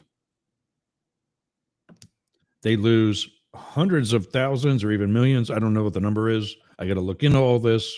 This was just something I heard in a part of one of these conversations about the assassination that, like I said, I didn't get a chance to fact check yet. But they were hacked. The company that's coming in to do the repairs on the security system of their network just received a rather large investment by none other than Nancy Pelosi. That's the number I heard. Yeah, Matt just put in our private chat 100 million people. Yeah, that was a big thing. It was only like three months ago or so. So Nancy Pelosi and add on the telecom stuff that's every American. Nancy Pelosi buys stock in a security company who, right before the CEO of their new client gets whacked, they get hired to come in and fix the breaches, and of course their stock skyrockets. It's and you know, maybe that decision of Blue Cross Blue Shield reversing their decision Thursday, the day after another CEO gets whacked on Wednesday, is just coincidence. Yeah, and I think you're connecting a lot of threads that aren't necessarily. Well, then if that's coincidence, then so is Nancy Pelosi buying stock in a security company that's going to fix all the electronic parts of this week's mess. In all fairness to Nancy here, she has $271 million of net worth. She probably owns a little bit of everything. I'm surprised she doesn't own a little bit of massive media. Yeah, look, I don't like that Congress trades and stuff. I mean, but it's not illegal. I think it's unethical, but it's not illegal yet. And I don't think Congress would ever make it illegal. I don't know if they even could. Potentially, I think it'd be pretty hard to say you can't invest in anything ever. I think, I don't know, but they could try to make a law. I think it could get fought. I mean, I don't like it. I think it's unethical. Blake, I wouldn't do it myself. How are we not agreing today? What is wrong with you? Have you just took the I don't like change like pill before you came on the show today? No, but I'm asking how do you practically solve that? Like, how do you practically put on your kids' underwear? Is that how tight it is? What is going on, man? But I'm saying you're finding solutions. You're finding problems, but without solutions. And if you can't find a solution to problems, so what is the solution? You have to address the problem, and I think that's what we're doing here. Is we're addressing the problem. I don't think that the solutions come from committee and a long time of discussion, coordination, and collaboration. But what we are trying to do is find the problem, which is actually just as hard as finding the solution. As Phil and I just went back and forth for about 20 minutes of trying to figure out why people are upset at the insurance companies and rejoicing off of a murder on broad daylight in New York City. That is a whole thing as well. And I think yours is not being wrong here, even though I don't agree with him. By trying to make connections of what frustrations of the people with, hey, Nancy Pelosi is $271 million worth. And what is going on? And why is there these connections between her and the insurance companies and security companies that seem to have some sort of a connection that doesn't seem savory in lawmakers? All of that is legitimate, sir. Yeah, all of that is totally legitimate. And I'm not saying it's not. I'm just saying I think it's really hard to say Congress people can't trade stocks. That's all I'm saying is like, it's not illegal yet. I think it's unethical for sure. And I think it should be investigated if there's any kind of, but the problem is it's not illegal right now for Congress people who have insider knowledge to trade on stocks based on their knowledge. Maybe it should be. I think it would be hard to enforce because I just think it would be very hard to enforce. But yeah, I get why people are upset at people. I get why people are upset at elite people. But my problem is that instead of trying to fix the problem or go about it a way democratically or any other kind of way, they're cheering on mob justice and they're cheering on Biden is going after Trump, they're cheering for it. If you're on Trump's side and he goes after whoever, they're cheering it on. And that's what bothers me. I understand why that bothers you. And to be honest with you, it bothers me too. At the same time, I also want to acknowledge, and I know this is getting old of me saying at the same time, I know it's getting annoying. It's annoying me too. That Congress has a 12% approval rating. We were dealt two hands when it came to Trump and Kamala Harris. Trump was somebody that should have been running for office, and then we got forced Kamala Harris. And are you reading the comment of how he's calling him out? Yeah. I was going to get to that in a minute. Back. I'm saying I'm being consistent. I don't understand how I'm doubling back, but whatever. Anyway, what we're saying here is that we've been saying that. Yes, thank you, Ken. We've been saying that for about a year now. But how am I ever changing my mind? What am I changing on? I'm saying the same thing. Hey, Ken, you are welcome to come on the show next week and talk to Blake and explain to him what's going on. We welcome you here. Just go to Jurgs. What is your phone number? Call in. Actually, you can call in at 1-800-what? 1-888. Uh-oh. Explain how I doubled back. There it is. 8888 Jurgs. 888 Jurgs. 888 YERGZ. 1-888 Jurgs. That's better. Yeah. Thank you. Well, it's his show. He should know his own phone number. He should have said it in the first place. What is he? I tried to say it in the first place. For the past year, I tried to say a bunch of things that you guys talk over me. That's why your volumes are lower than mine. You didn't know that, did you? This is why you need a producer. You're unfair and biased, sir. Yeah. Anyway, what was I saying? What were you even saying before Blake started doubling back again?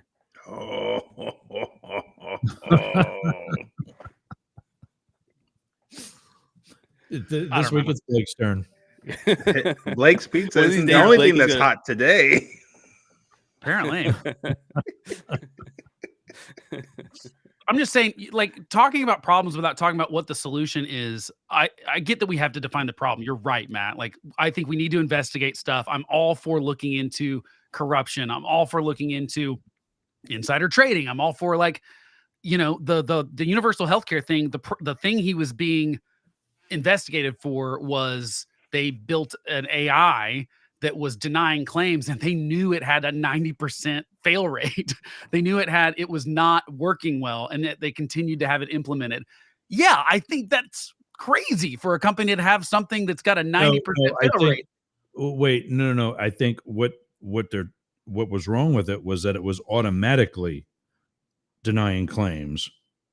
Right, but I don't think that was the problem. The problem was that they knew it was incorrectly denying claims 90% of the time and kept it implemented. It's not they could have it automated. There's nothing illegal about having something automated. No. I'm not saying that was the problem. I'm saying the problem was kind of what you're saying. Yeah. That they were denying claims incorrectly. Yes.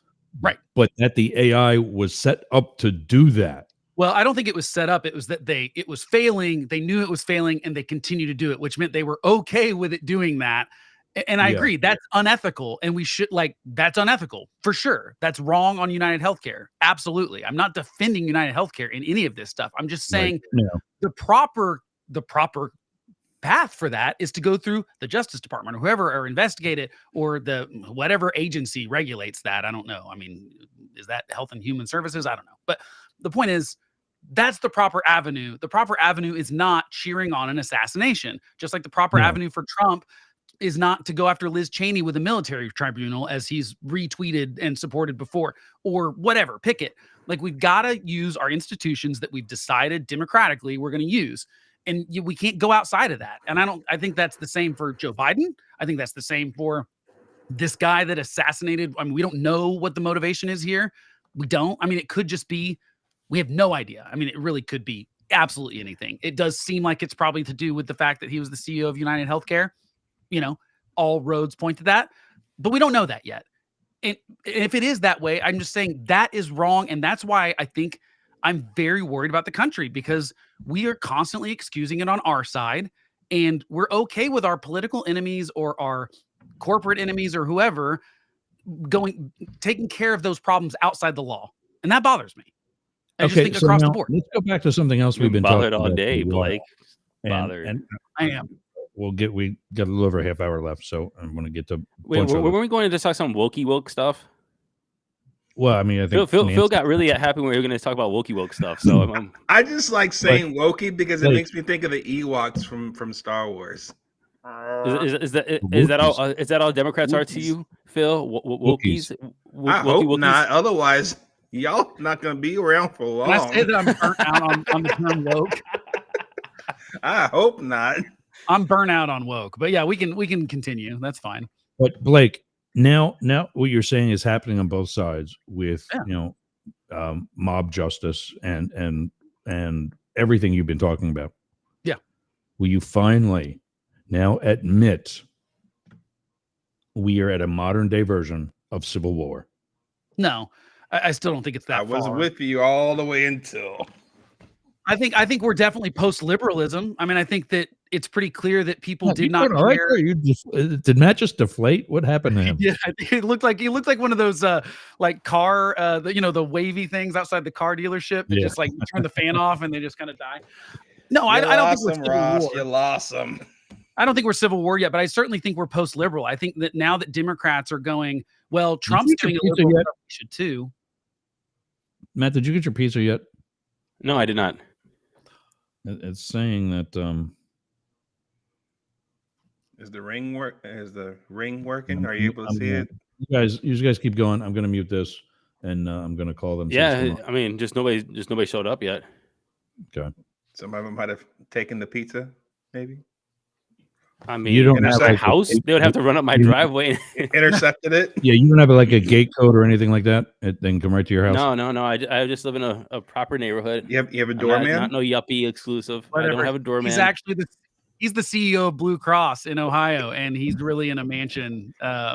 Matt's the one. Now we know that out why there in he the has world. the background the way it is. We don't want to. Yeah, that's why he's always hiding his background. It's really like an elaborate, solid gold toilet behind him or something.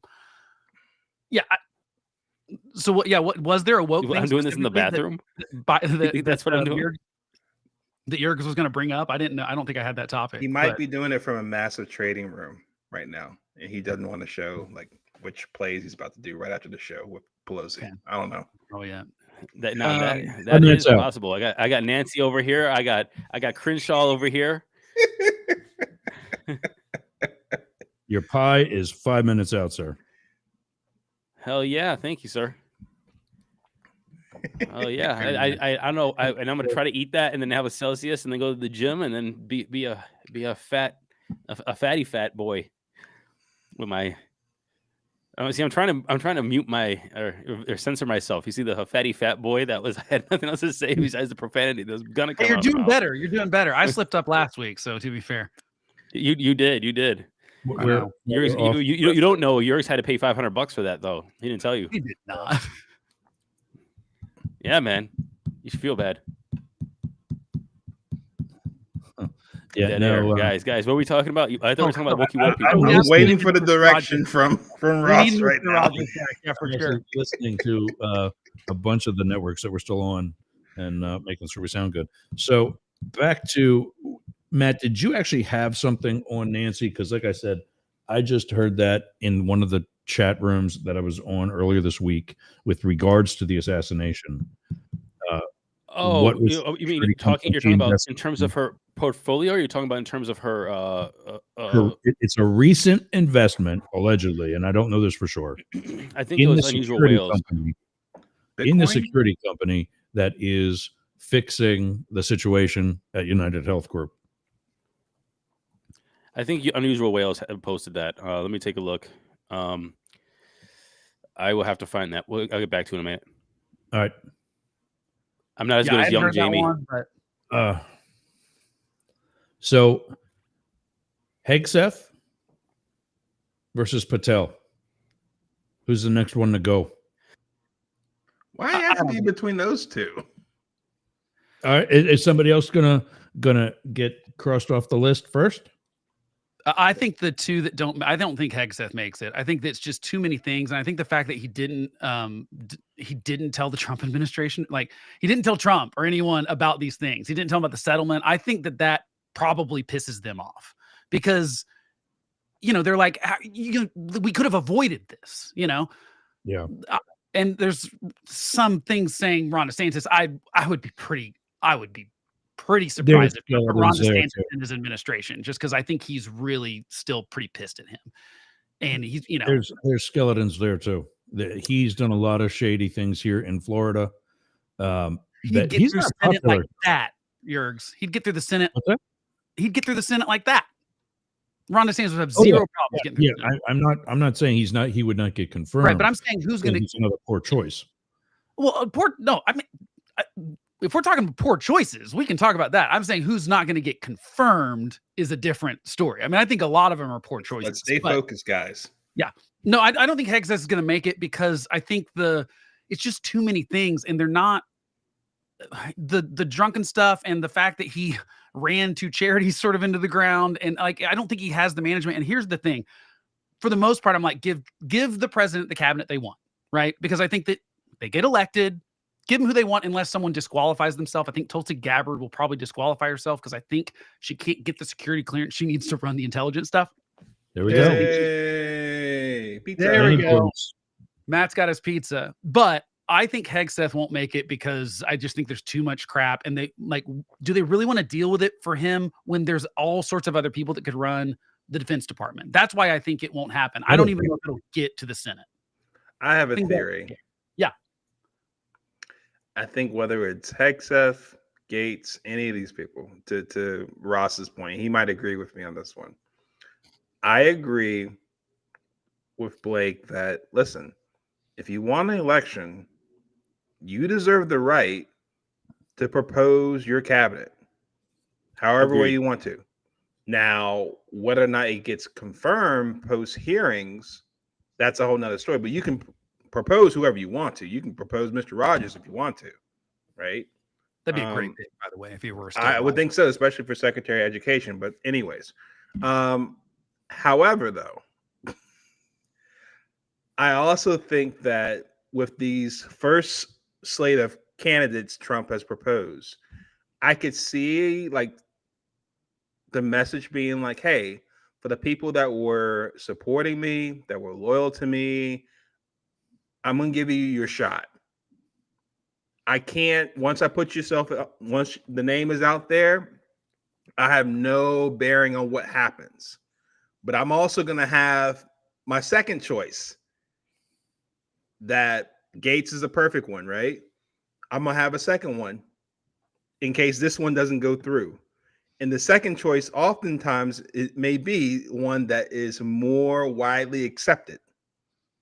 Probably from both sides of the aisle to a certain degree, but I'm at least going to give you your shot, your 15 minutes of fame until the hearing. So at least, hey, let them go to the hearing, let it be televised, let their answers either sink or swim at that point. He deserves it. He won the election.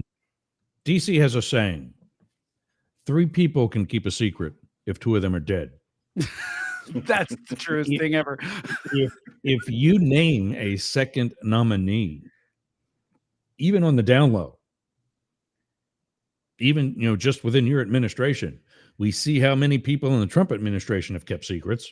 Yeah, the Ron DeSantis thing leaked from his people. Whistleblowers. The DeSantis leak, I would be concerned if I was in the Hegseth camp for sure. The moment you start thinking about second people and you start having that air out, that almost, and someone's leaking it.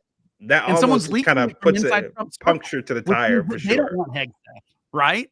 Or at least they think he might fail.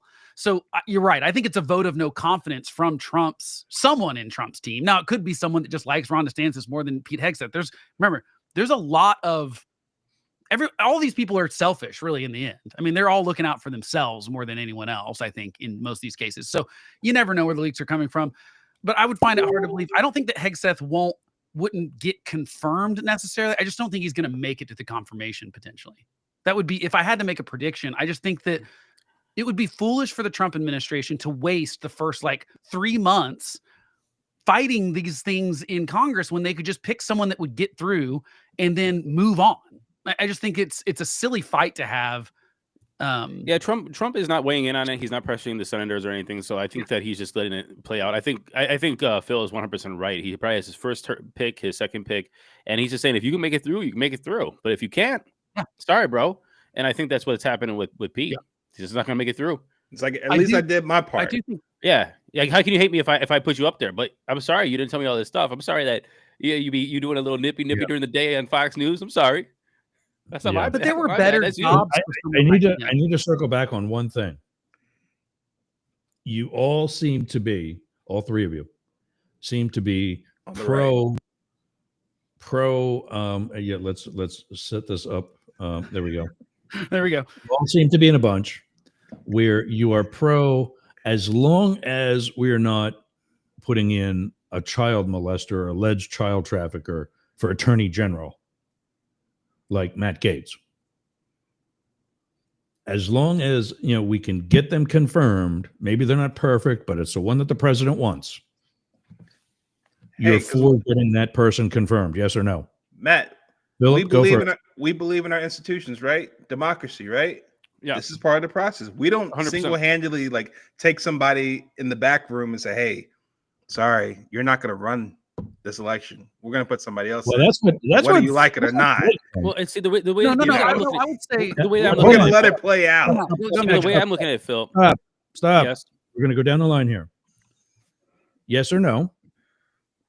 If the nominee is at least acceptable and it's the president-elect's choice, then you feel the Senate should confirm that person.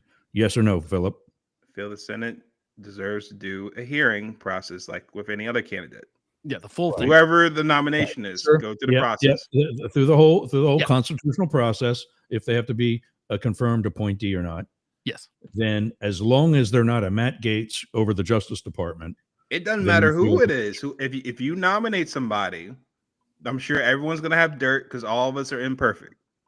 Right. So whoever you nominate, there's going to be some dirt on that person. If you nominate that person, let them do the hearing, let people question, cross-examine, and then vote. You're just trying to preempt it to see if you have enough votes to get that person in. And some people are saying, "Hey, I don't have the votes. Do we want to go through this process?" Yes, so remember, or no, this is a yes or let's go through the process. This is a yes or no question. You're saying yes. They go through the process, and your scrutiny at the Senate confirmation level should not be down to the actual assignment that they've ever had as to whether or not they're really appropriate for the job. Yes or no? There's a lot of slant in this question. That's a hard one to say yes or no to. Are you in favor? Your Honor, can the defense rephrase the question? The president or his choice or not? Are you in favor of giving the president his favored choice or not? I'm in favor of giving the president his choice to go for a hearing, whatever his choice is. Let him go through the process. No, wait, I think I have a good clarifying way of saying it. I would never say we shouldn't give them the president if they're unqualified. So, for example, like I don't think Pete Hegseth has the qualifications to run because he's never ran a big organization like that. So he's unqualified for the job. And what he has run. So here's what we should do off of that. If we're going to do that, Blake, qualified. Here's what we should do though, because that opens up a can of worms. How do you define who's qualified or not? And let's get on the same page for each of these posts. So, what are qualifications? That's what I'm saying. You have to run an institution the size of the DOD to be. No, and that's what I'm saying. That's what I'm saying. I would not use unqualified. There's a first time for everything, and that's fine. Yes. But even and people will surprise you. For the point of Hegseth, what organizations, quote unquote, he did run, he ran into the ground and took himself with it.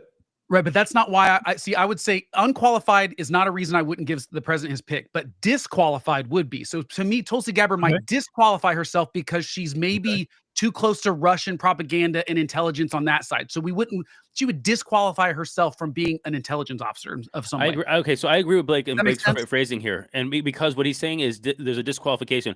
I personally think the president should have his cabinet because if you're going to be leading an organization, which is going to be the executive branch of the United States of America, then you need to have your people there to do the things that you need to do. This is why the American people voted for you. There are disqualifiers. Again, I think that, again, we could name them off. We get it. And some of those are disqualifiers, and that's why they go in front of the American people, which is the United States Senate, and flushes that out. I would trust the Senate to do its job, ask the questions, and make it apparent whether somebody is fit for the job or not. And were I a senator with Robert F. Kennedy Jr., Hegseth, kind of this whole slate of people that are clearly like womanizers, my concern would be blackmail and potential like honeypot situations with other intelligence services, like those could be disqualifying to me, but they really don't have anything to do with like, do I think Robert F. Kennedy Jr. can actually run Health and Human Services? That's not the reason I would say no. I would just say no because like, dude, he had 31 affairs in 1 year in his diary. Like that concerns me that that's 31 different blackmails. That's like 30, that's where I go. Overall, if they are just point real quick. Point of clarification, right? Blake saying, just for our audio listeners, right? Black male, as in black male, BLACKMAIL, not having affairs with 31 black males. Yeah, no, not that. Yeah, sorry. I don't want a situation. I'm just trying to clarify for you, Ross. I'm trying to help you. Yes, this is not Yerg's Pornhub. I'm fine with that because we all know there are probably not 31 black males in the MAGA movement.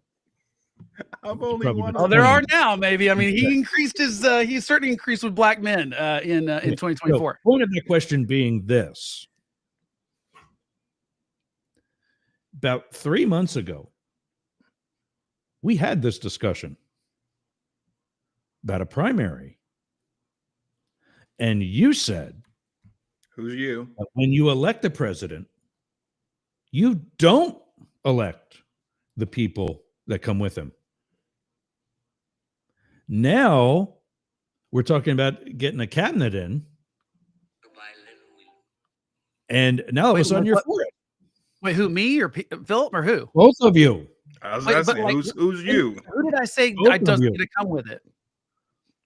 You said when we talked about when I supported Kamala Harris, that is true, being the nominee.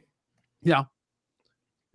You said that's not okay because, and I said, hey, when you elect the president, you elect the vice president that he or she is running with, and you elect all the people that they're going to fill the cabinet with.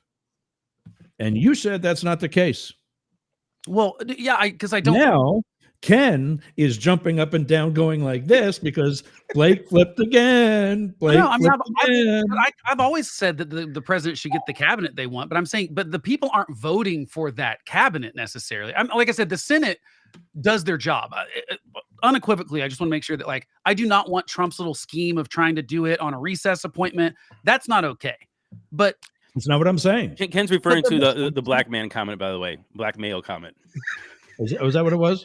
Yeah, it wasn't this. It was the black male comment. I didn't even. I mean, it's one of those things where sometimes you can say things, and if you're like not, that I can absolutely see how that came out right. Yeah, but I mean, I guess I was saying that people aren't voting for they really are just voting for those two things. Those are the only things that people are voting for. So then why are you not asking the Senate to give more scrutiny to the actual qualifications of the candidate?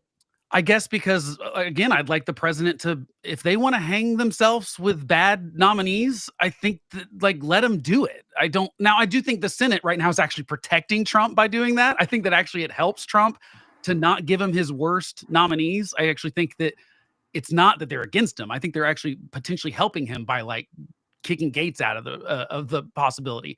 But yeah, no, I mean, the Senate should do their job, but I just think that as long as they're not disqualified, give them who they want. If it's a terrible choice, now it worries me with DOD a little bit more than the other ones because we are either in or are at the precipice of a World War III or some sort of thing. And the DOD is a little more if the Department of Justice is ran by someone bad, what's the absolute worst case scenario happens? Nothing happens at DOJ. That wouldn't be great, but it wouldn't be that Russia blows us up. If the Department of Defense can't run and we're not doing the things we need to have at the Defense Department, that position specifically is a little bit more concerning for me than the other ones. But I don't care if Trump wants to put Robert F. Kennedy Jr. at Health and Human Services and it crashes and burns. Fine. I just think, and also I also think we've been surprised. What happens when another COVID comes along? Well, I mean, you're right.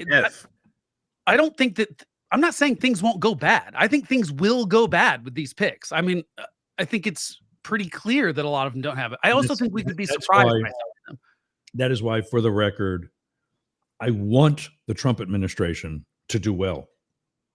Hence why you're on the right. Even though today we are celebrating my loss in the election to Blake and the bet that we had with. Well, to be fair, it's just a bet on the Senate. That's what we bet on. I just said that we'd get 52 that's seats. what I thought too. But that's all I was saying. Not to mention my 312 prediction. I want the Trump administration to be great.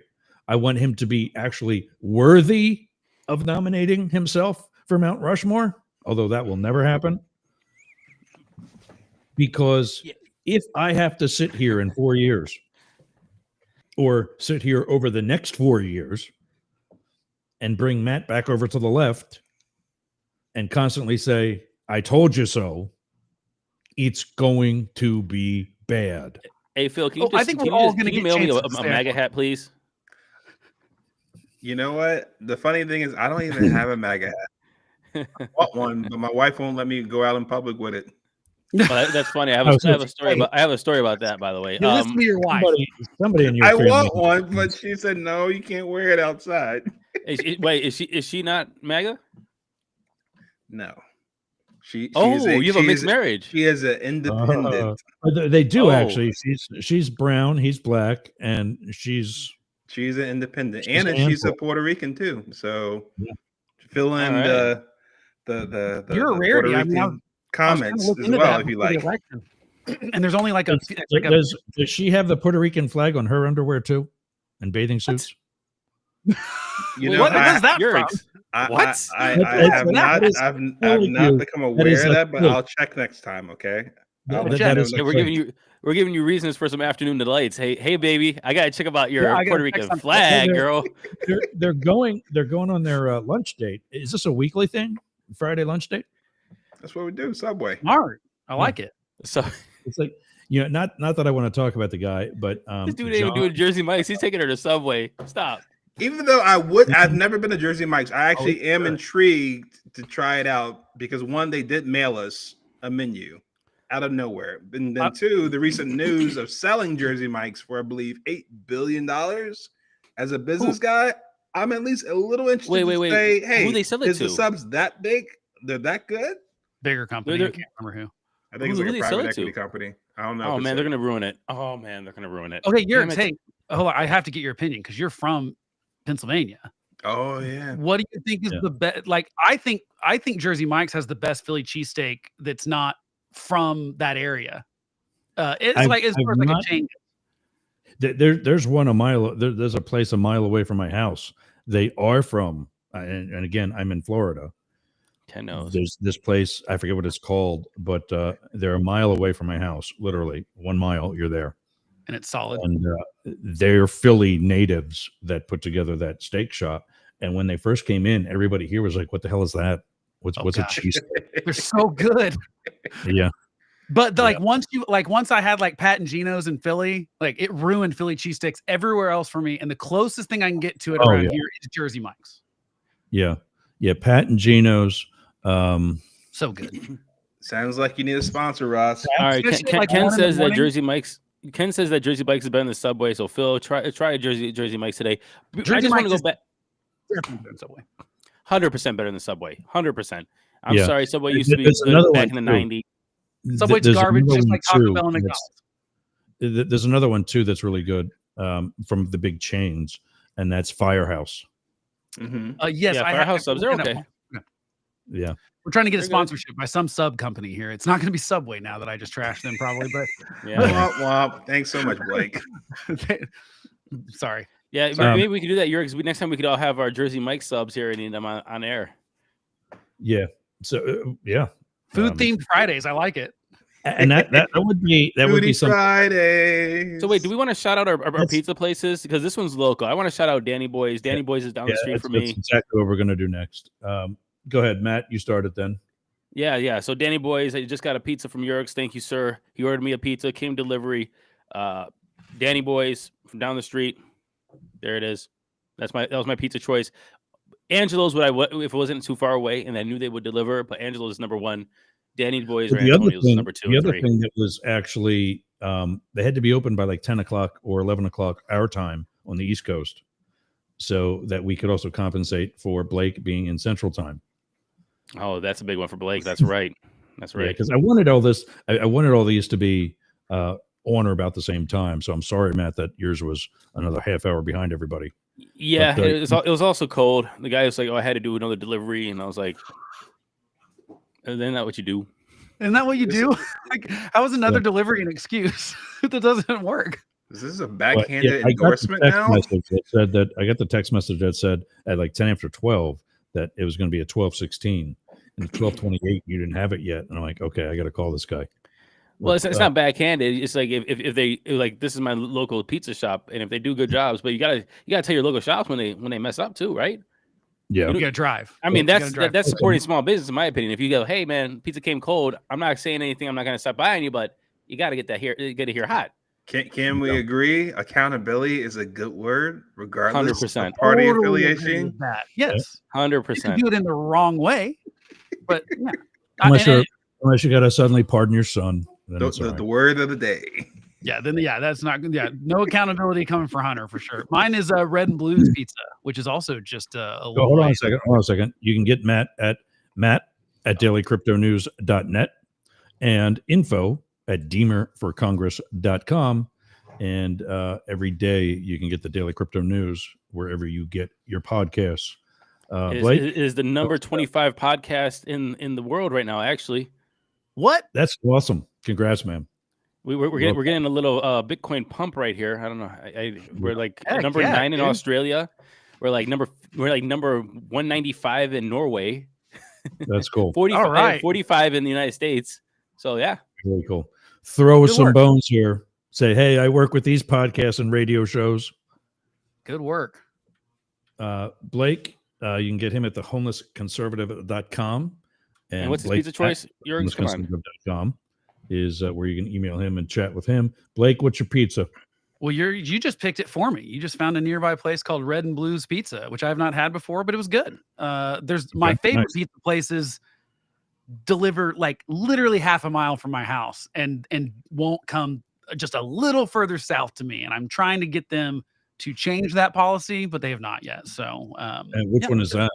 I mean, put some pressure on Hall's Pizza Kitchen. They're delicious. If you're in Oklahoma City, highly recommend it. But I'm just a little too south of their delivery zone. Hey, wait, aren't you guys getting like the Burj America over there in Oklahoma City?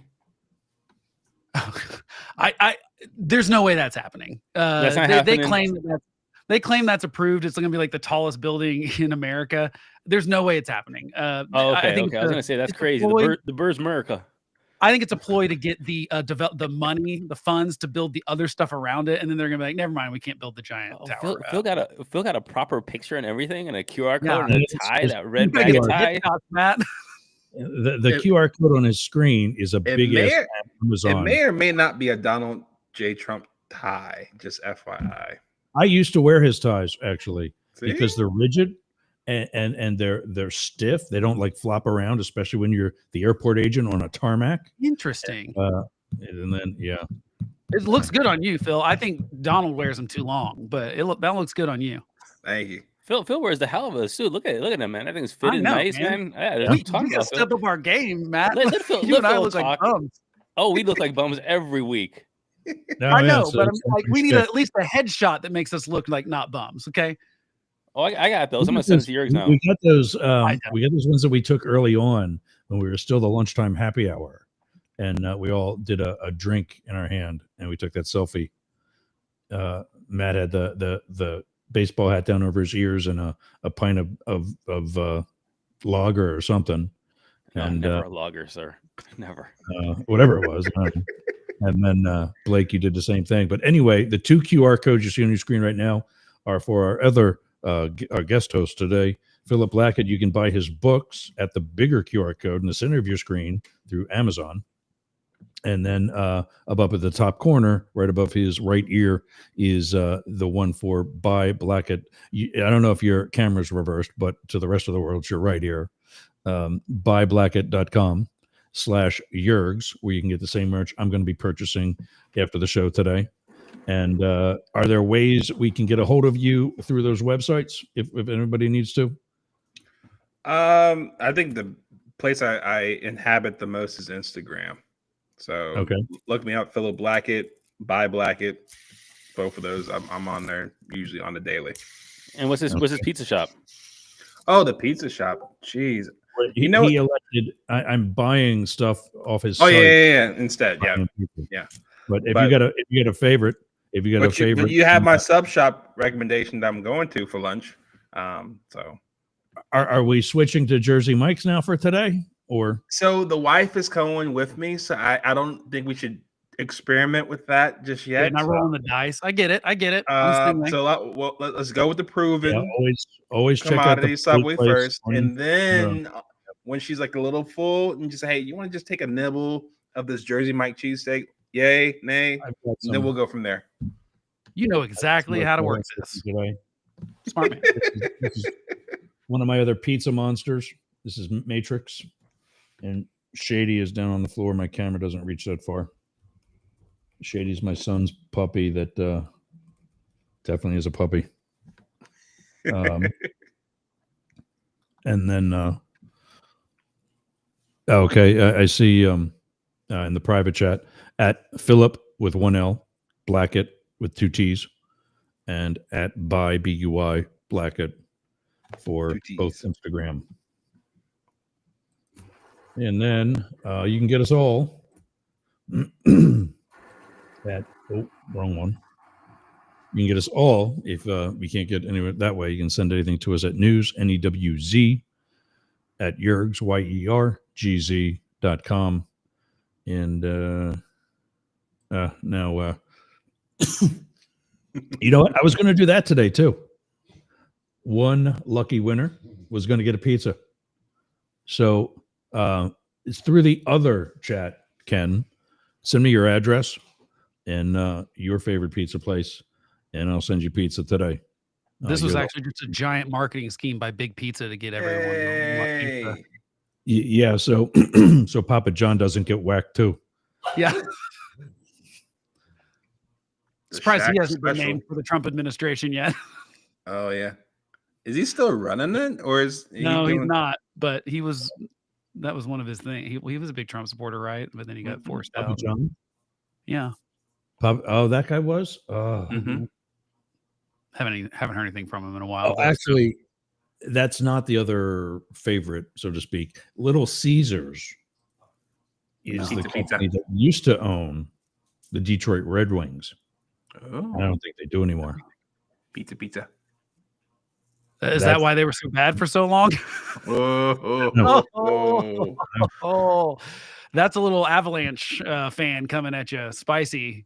Talking about the Red Wings. He's piling on. He's a Tampa Bay guy. It's fine. He's not going to mind me making fun of Detroit. Now, and the Flyers aren't doing too bad either. That's my original. Well, yeah, that makes sense. Avalanche actually are not doing great right now, but we need to probably talk about this guy too. Matt, I think you're about to lose your radio station, sir. No, everything else is well, actually, probably the UG.media. We'll see them. I just sent that in the chat because that's the way.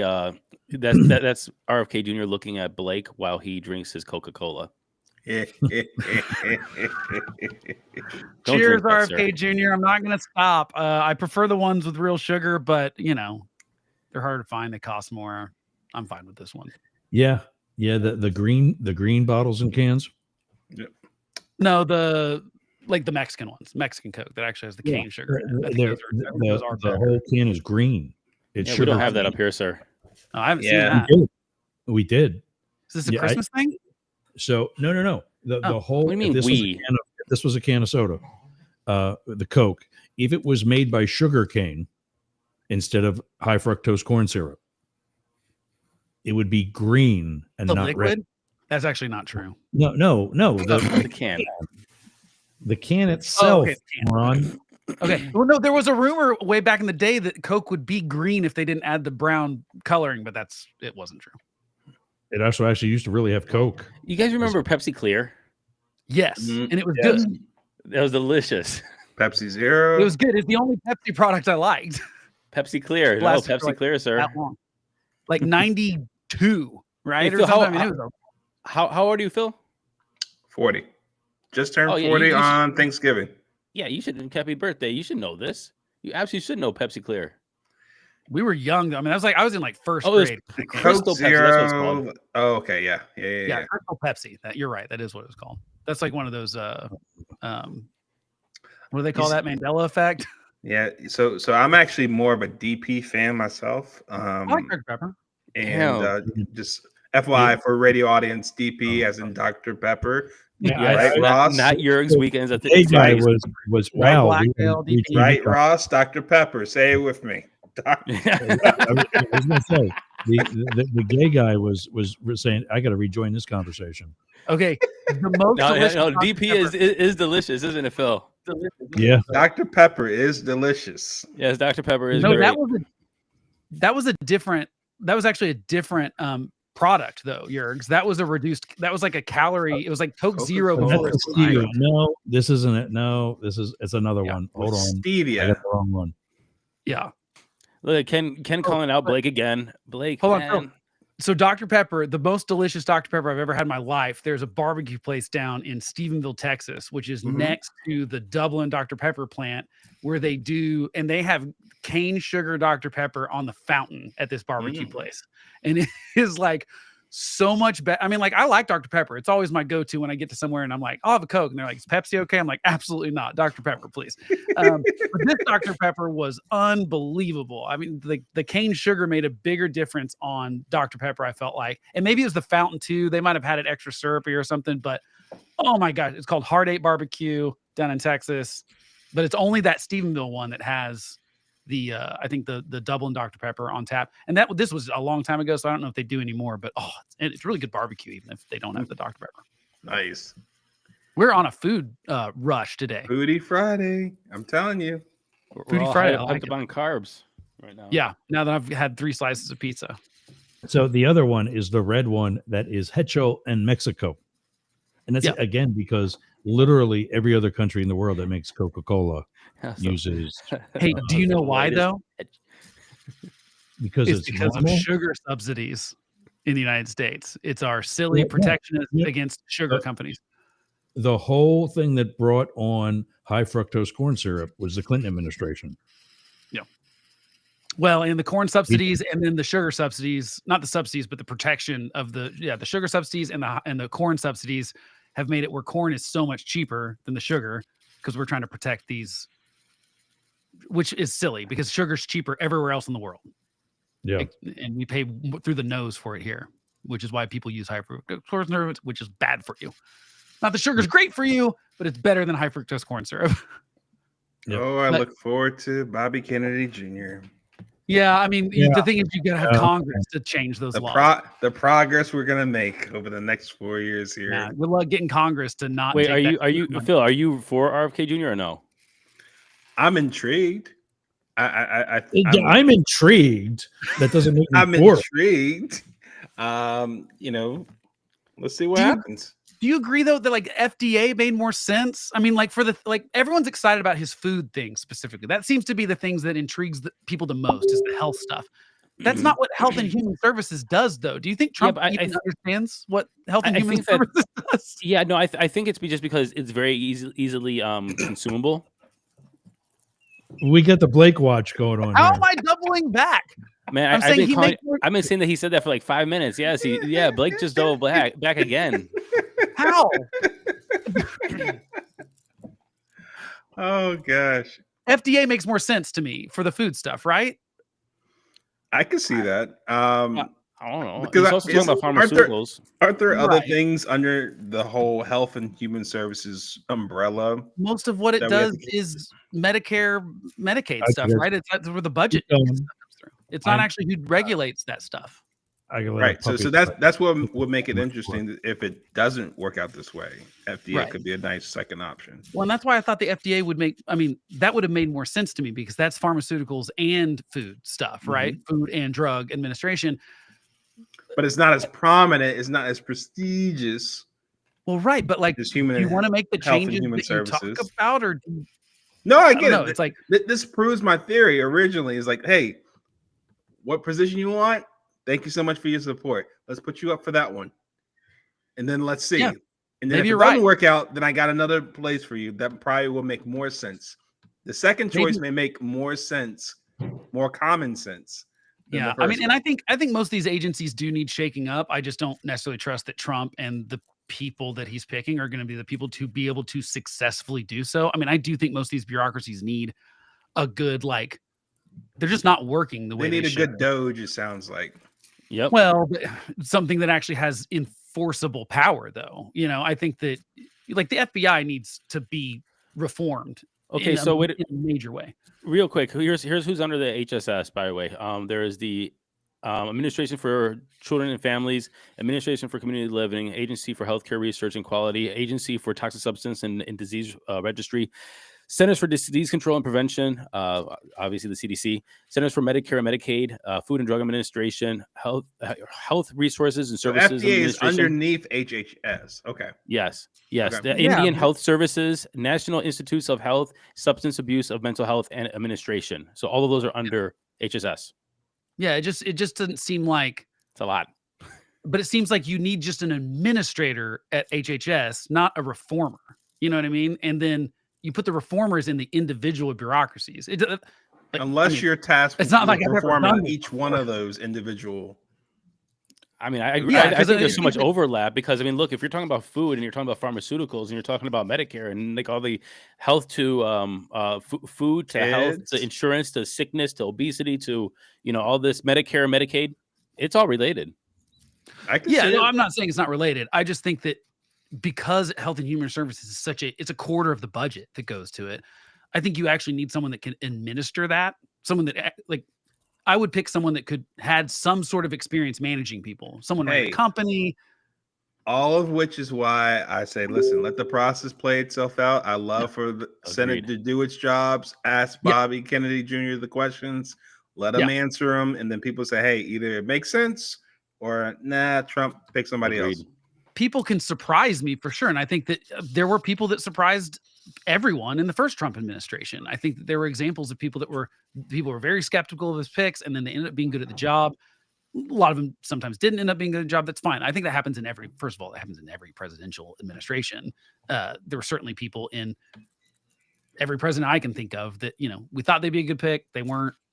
Maybe they had failures, or we thought someone would be bad. Like Nikki Haley was one that the Senate was really skeptical of. Democrats were skeptical of, and she was good at the UN. I think most people came back and said, you know what, she did a good job. And we thought that she didn't have the foreign policy experience, but she was good at it. And, you know, I'm happy to be surprised. It just, FDA makes more sense to me, even though, he's over FDA, but he's not going to be like in the weeds in the FDA. And it just seems like that so directly goes with his pharmaceutical and food stuff that I would think that would, like, he would have the more hands-on experience to be right there in the weeds doing that stuff instead of being like over someone else that's doing the FDA. We'll see. I don't know.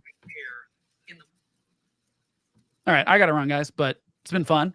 Me as well. Good Friday. Time for Subway. All right, see y'all. See ya. Enjoy the weekend, everyone. Now I'm back. You guys want to run on me? I know. I gotta bail. I got a gajillion things to do today. I gotta go fix up the apartment for I got at least a minute. But enjoy your pizzas, guys. Thank you very much, Eric.